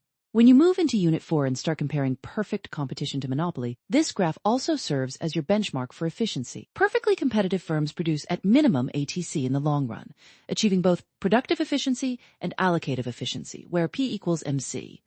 On FRQ scoring, College Board wants to see properly labeled axes, correctly shaped and positioned curves with AVC below ATC, MC intersecting both at their minimums, a horizontal price line, a clearly identified Q star at the intersection of P and MC, and a correctly shaded profit or loss rectangle with appropriate label. Missing any one of these elements typically costs you a point. Practice drawing this graph until your hand does it automatically, because when you see this FRQ prompt at 8 in the morning, you want muscle memory doing the work. With short-run profit and loss firmly in your toolkit, you're perfectly positioned to explore what happens when all those firms respond to those profits and losses over time. The long-run equilibrium story of the perfectly competitive market. 3.24 constant cost, increasing cost, and decreasing cost industries, and the long-run industry supply curve. All right, let's zoom out from the individual firm, which you've been thinking about intensely for the last few sections, and look at what happens to the entire industry over time. This is where things get genuinely interesting, because the long-run story of an industry depends on one crucial question. What happens to input prices as that industry grows or shrinks? The answer to that question is what separates the three types of industries you need to master for the AP exam: constant cost, increasing cost, and decreasing cost industries. Each one produces a different shape of long-run industry supply curve, and the College Board loves testing this. The big picture. Long-run adjustment and input prices. You already know from your study of perfect competition that in the short run, economic profits attract new firms into an industry, and losses drive firms out. That entry and exit process continues until economic profit equals zero. That's the long-run equilibrium. But here's the question this section forces you to confront. As new firms pour into an industry, does that change what every firm has to pay for its inputs? Things like labor, raw materials, and equipment? The answer depends entirely on whether those inputs are scarce and specialized to this particular industry. Think about it like this. Imagine a town with one coffee shop that's making fantastic profits. More coffee shops start opening. Do the wages for baristas shoot up? Does the price of coffee beans skyrocket? If the coffee industry is small relative to the total market for baristas and beans, probably not. But if this is an industry that uses very specialized workers or rare resources, then yes, more firms competing for those same inputs will drive up costs for everyone. Constant cost industries. A constant cost industry is one where, as the industry expands, input prices remain unchanged. This is your baseline case, and it produces a perfectly horizontal long-run industry supply curve, a flat line. Imagine the perfectly competitive wheat farming industry. Wheat farmers use land, seed, fertilizer, and general agricultural labor. Because agriculture uses such a tiny fraction of the total supply of these broadly available inputs, new wheat farms entering the market don't bid up input prices noticeably. Every firm, new and old, can still produce the same minimum average total cost as before. So here's how you draw the graph for this, and you absolutely need to be able to draw this. On the left panel, you have a single firm's cost curves, the U-shaped ATC curve, the AVC curve, and the marginal cost curve cutting through the minimum of ATC. On the right panel, you have the industry supply and demand curves. When demand shifts right, price rises in the short run, firms earn profits, entry occurs, and industry supply shifts right. In a constant cost industry, that rightward supply shift brings price all the way back down to the original price level, the same minimum ATC as before. Connect those two long-run equilibrium points, same price, higher quantity, and you get a flat horizontal long-run supply curve. Label it LRS for long-run supply. Increasing cost industries. An increasing cost industry is one where expansion drives up input prices, meaning each firm faces higher costs after the industry grows. This produces an upward-sloping long-run supply curve. This is arguably the most realistic scenario for most industries, and it's also the most tested. Picture the oil and gas industry. As more firms try to extract oil, they compete for geological engineers, specialized drilling equipment, and the best drilling sites. Those inputs become more expensive as demand for them grows. So after all the long-run entry and adjustment happens, the new equilibrium price is actually higher than the original price, not back to the original minimum ATC, but to a new higher minimum ATC. Draw this the same way as before, but this time the individual firm's ATC curve has shifted upward because input prices rose. On the industry graph, the new long-run equilibrium point sits at a higher price than the starting point. Connect those two equilibrium points, and you get an upward-sloping LRS curve. The AP exam trap here is subtle. Students see the price end up higher and think the industry is no longer competitive or that firms are making profits. Wrong. Firms still earn zero economic profit in long-run equilibrium. It's just that the zero profit point now occurs at a higher price because costs have risen. The long-run supply curve slopes up not because of scarcity of market output, but because of rising input costs. Decreasing cost industries. A decreasing cost industry is one where expansion actually lowers input prices, causing every firm's cost curves to shift downward. This produces a downward-sloping, long-run supply curve, the rarest and most counterintuitive case. Think about the early semiconductor or solar panel industries.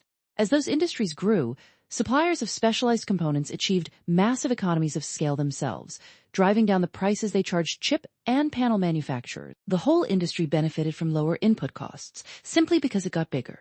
On your graph, the firm's ATC curve shifts downward, meaning the new long-run equilibrium price is lower than the starting price. Connect the equilibrium points on the industry diagram and you get a downward-sloping LRS curve. Students sometimes confuse this with a negatively sloped demand curve or with a firm experiencing short-run decreasing costs. Be careful. This is specifically about long-run input price changes at the industry level. Common MCQ traps and FRQ points. The College Board's trickiest moves in this section involve three things. First, they'll describe an industry expanding and ask about the direction of the long-run supply curve. You need to connect input price changes to the curve's slope, not just memorize the picture. Second, they'll ask what happens to firm profits in the new long-run equilibrium. The answer is always zero economic profit regardless of industry type, because we're describing a long-run, perfectly competitive equilibrium. Third, they sometimes show you only the industry graph and ask you to infer what's happening to the firm. You need to read both panels. For FRQs, be ready to draw both panels explicitly, label the short-run equilibrium, trace the entry or exit process, and identify the new long-run equilibrium price relative to the original. Examiners want to see that you know why the price ends up where it does. Not just that, it changes. This topic connects tightly to your earlier work on economic versus accounting profit, perfectly competitive long-run equilibrium, and cost minimization. It also previews your later study of market structures. Understanding how industries behave at scale matters for comparing perfect competition to monopoly and oligopoly. Coming up next, we'll step back and take stock of the perfect competition model as a whole, examining why it serves as such a powerful benchmark for evaluating real-world markets and consumer welfare. 3.25 Sunk costs and their irrelevance to short-run production decisions. What is a sunk cost? Let's say you buy a movie ticket for $15. You sit down, the film starts, and within 20 minutes you realize it's absolutely terrible. Bad acting, worse plot, the whole thing. Do you stay? A lot of people would say yes, because I already paid for it. But here's the thing, that $15 is gone whether you stay or walk out.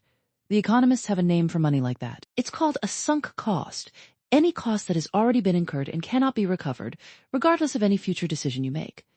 This concept sounds simple, but it is one of the most consistently misunderstood ideas on the AP Microeconomics exam, and understanding it deeply, not just as a definition, but as a genuine way of thinking, is what separates students who score a 4 from students who score a 5. A sunk cost is irrelevant to rational decision-making. Full stop. When a firm is deciding what to do going forward, how much to produce, whether to shut down temporarily, how to price its product, sunk costs should have zero influence on that decision. The only costs that matter for forward-looking decisions are those that are yet to be incurred, costs that will actually change depending on what the firm chooses to do next. Sunk costs in the context of short-run production. In the short run, remember, at least one input is fixed. That fixed input, typically capital like a factory, specialized equipment, or a long-term lease, creates a fixed cost. Now, this is where students get tripped up on the AP exam almost every single time. Not all fixed costs are sunk costs, but some are. Let's be precise about this distinction, because College Board loves to test it. A fixed cost becomes a sunk cost when it cannot be recovered, when you can't get that money back even if you shut down entirely. Imagine a restaurant owner who signs a 1-year non-refundable lease for $20,000 a month. The moment that lease is signed, those payments are sunk. Whether the restaurant serves 1 customer or 1,000, whether it stays open or closes its doors tomorrow, those lease payments are gone. That is a sunk cost, and it should play no role in whether the restaurant continues to operate in the short run. Contrast that with a piece of equipment that could be resold on the used market. If the firm can recover some value from it by selling it, that portion is not fully sunk. It's more like an opportunity cost of continuing operations. The AP exam will occasionally test this boundary, so keep it in mind. A cost is only truly sunk to the extent that it is unrecoverable. The shutdown decision and why sunk costs don't matter. Here is where this concept connects directly to one of the most important decision rules in all of AP Microeconomics, the short-run shutdown rule. A profit-maximizing firm in the short run should continue to operate as long as its total revenue covers its total variable costs, or equivalently, as long as a price is greater than or equal to average variable cost, P greater than or equal to average variable cost, P greater than or equal to AVC. Notice what is conspicuously absent from that rule: fixed costs, and if those fixed costs are sunk, they are doubly irrelevant. Think about why. If you've already paid your rent and it's non-refundable, you're losing that money regardless. So the only question that matters is, can I at least cover the costs that vary with production?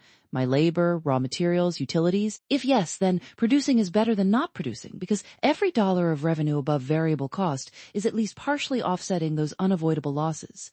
The sunk costs are lost either way, so they should never tip the scales. Here's an analogy that really makes this stick. Imagine you've paid a non-refundable entry fee to enter a poker tournament. That money is sunk. The only question you should ask going forward is, based on my skill level and the cards I'm holding right now, do my expected future winnings exceed my expected future costs? The entry fee is gone. It doesn't help your hand. It doesn't change the odds. Rational players ignore it, and rational firms do the same.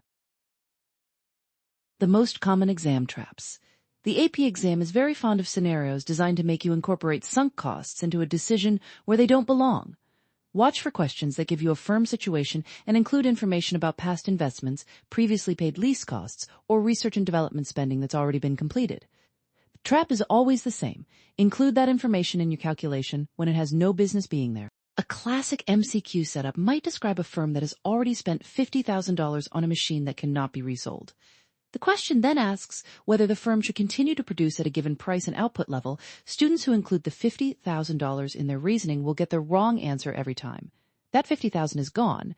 You evaluate the decision using variable costs and marginal analysis only. On FRQ responses, be especially careful with your language. If a question asks you to explain why a firm continues to produce at a loss, the correct reasoning references the relationship between price and AVC, not fixed or sunk costs. Graders award points for precise economic reasoning, and saying the firm produces because its sunk costs are already paid is both circular and economically imprecise. It won't earn you scoring credit. Connecting sunk costs across the course. This topic threads through several other units. In Unit 3, it connects to the ATC, AVC, and AFC curves, particularly the wedge between ATC and AVC, which represents AFC, some or all of which may be sunk.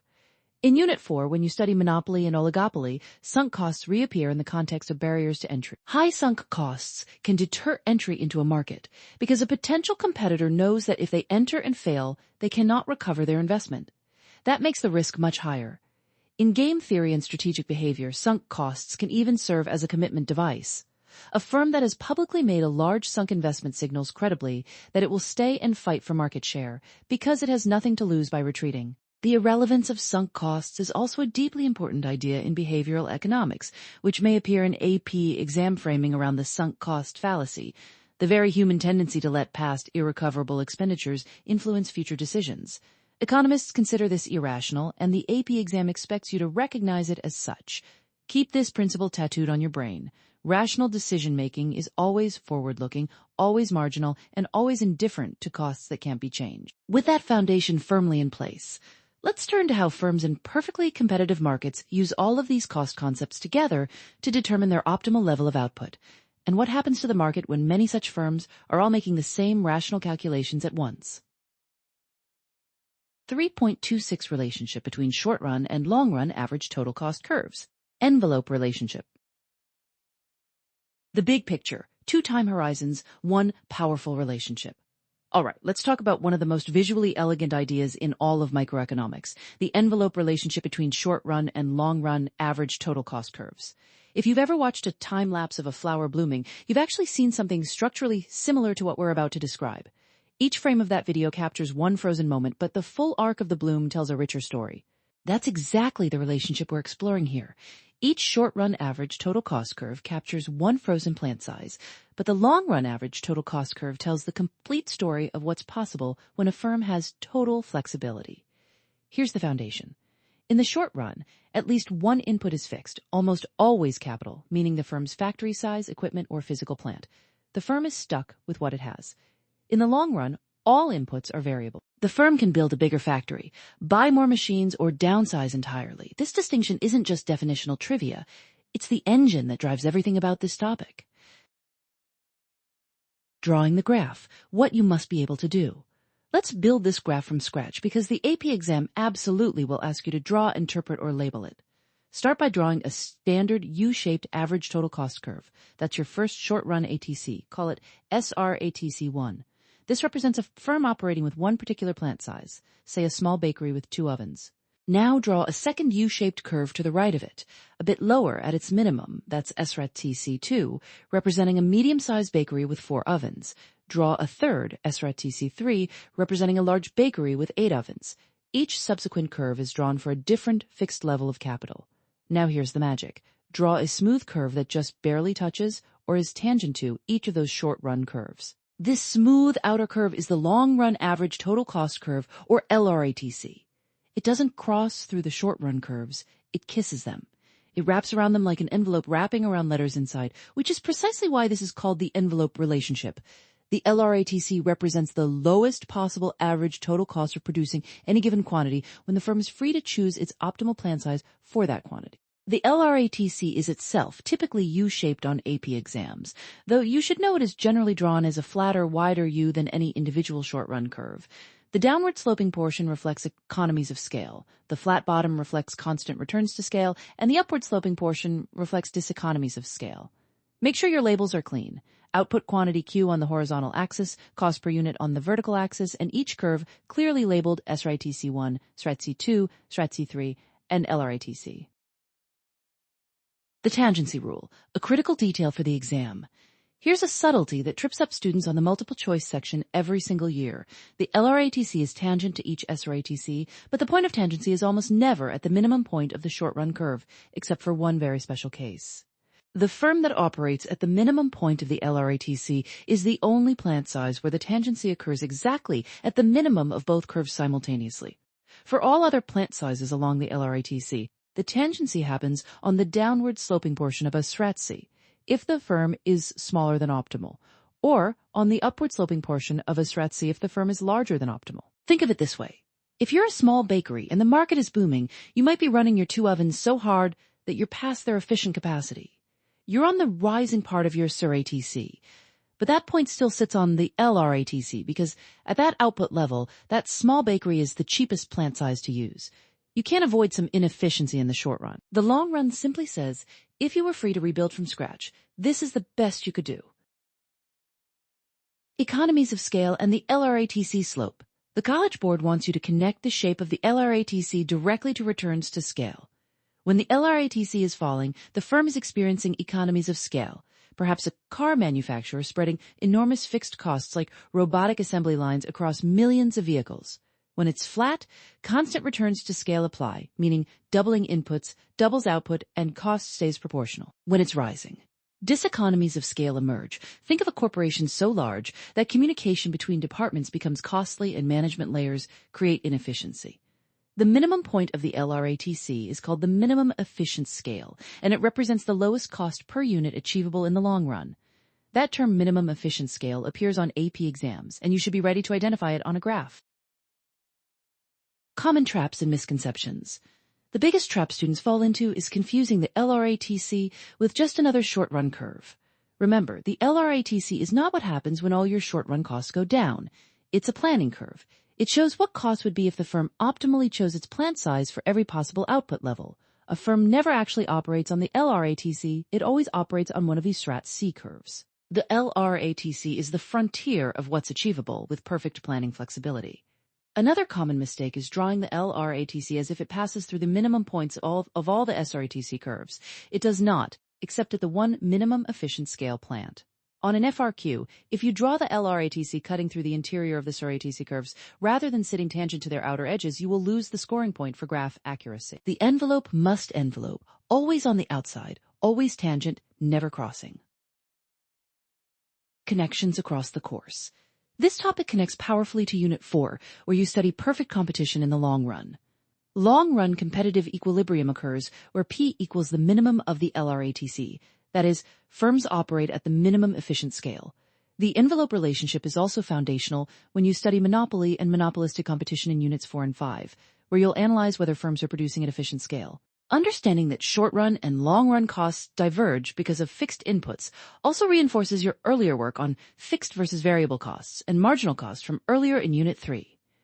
With the envelope relationship firmly in mind, you're now perfectly positioned to see how all of this cost structure shapes firm behavior in actual market structures, starting with the most idealized of them all, perfect competition.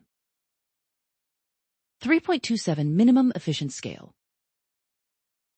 What it is and why it matters. Imagine you're thinking about opening a coffee roasting business. You know that if you roast just one bag of beans per week, your costs per bag are going to be astronomical. You're paying for a roaster, a building, electricity, and a staff, whether you roast one bag or 100. But as you scale up production, those fixed costs get spread over more and more output, and your cost per bag starts to fall.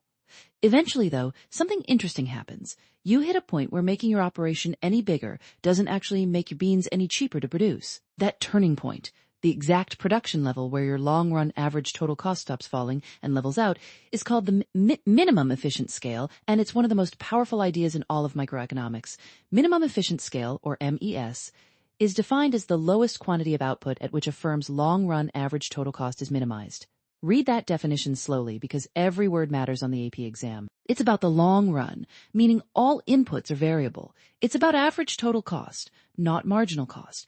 And it's about minimize, the lowest point on that long-run ATC curve. The long-run ATC curve and how to draw it. To understand MES, you need to have the long-run average total cost curve, often called the LRATC, crystal clear in your mind because you will almost certainly need to draw, label, or interpret one on the FRQ section. Here's how you draw it. Put quantity of output on the horizontal axis and cost in dollars on the vertical axis. The LRATC curve is famously U-shaped, but it's a much gentler, wider U than the short-run ATC curves you've seen before. On the left side of the curve, it slopes downward. This region represents economies of scale, where increasing output causes the long-run average total cost to fall. Think of this as your coffee roastery getting more efficient as it grows, buying beans in bulk, using specialized equipment, hiring workers who develop expertise. Then the curve flattens out. This flat bottom portion, sometimes just a single point, sometimes a range of output levels, is where costs are minimized. The output level at the very beginning of this flat region, where ATC is first at its lowest, is the minimum efficient scale.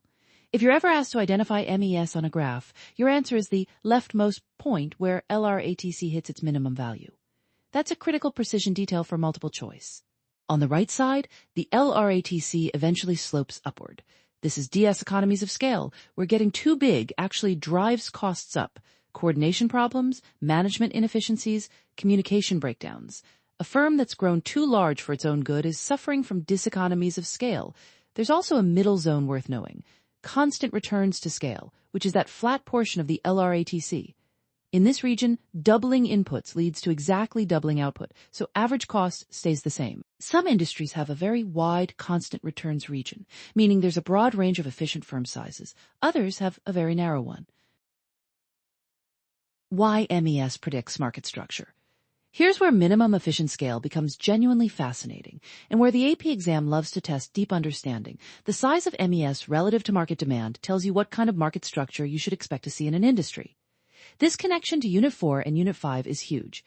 Think about it this way. If the MES of a firm is very small compared to total market demand, say a single food truck's efficient scale is tiny compared to the appetite of an entire city, then lots and lots of firms can each operate at MES simultaneously. There's room for many efficient competitors. This is the condition that gives rise to perfectly competitive markets, many small sellers, each producing at low cost, no one with significant market power. Now flip the scenario. Suppose the MES is enormous relative to market demand. A single firm has to be very, very large to achieve minimum average cost, and if two such firms tried to coexist, neither could produce efficiently. The market just isn't big enough for both. This is the economic logic behind a natural monopoly. Think of water utilities or electricity transmission networks. The infrastructure costs are so massive that only one firm can feasibly operate at MES given the size of the market. This is why natural monopolies are typically regulated by government, a direct link to market failure concepts you'll encounter in Unit 5. MCQ traps and how to dodge them. The AP exam has a few favorite tricks when it comes to MES, and knowing them in advance is like having the answer key to the trapdoor. The most common mistake students make is confusing minimum efficient scale with the profit-maximizing output level. These are completely different things. MES is about cost minimization from a technical standpoint. It's where LRATC is lowest. Profit maximization is where MR equals MC. A firm in the real world sets output where MR equals MC, which might be nowhere near MES, especially in the short run. Another trap involves the phrase economies of scale. Students sometimes assume that if a firm is experiencing economies of scale, it must be operating below MES. That's exactly right, and the exam will test whether you can identify which region of the LRATC a firm is in based on a described scenario. If average costs are falling as output rises, the firm is below MES and experiencing economies of scale. If average costs are rising, the firm is past MES and experiencing diseconomies of scale. If average costs are constant, the firm is at or beyond MES, but still within the range of constant returns. One more trap. Don't confuse the long-run ATC with the short-run ATC. In the short run, firms have fixed inputs and face different cost curves. MES is strictly a long-run concept. If an exam question describes a scenario with fixed capital or a fixed factory size, you're in short-run territory. MES doesn't apply there. The big picture connection. Minimum efficient scale ties together your understanding of costs from Unit 3 with the market structure analysis you'll do in Units 4 and 5. Every time you analyze whether a market is competitive or concentrated, there's an underlying question about production technology and scale. A low MES relative to demand means competitive markets are sustainable. A high MES relative to demand means concentration, oligopoly, or monopoly is almost inevitable. As we move forward, you'll see how these cost structures shape the strategic decisions firms make when they're not in perfectly competitive markets. And that's exactly where our next topic takes us.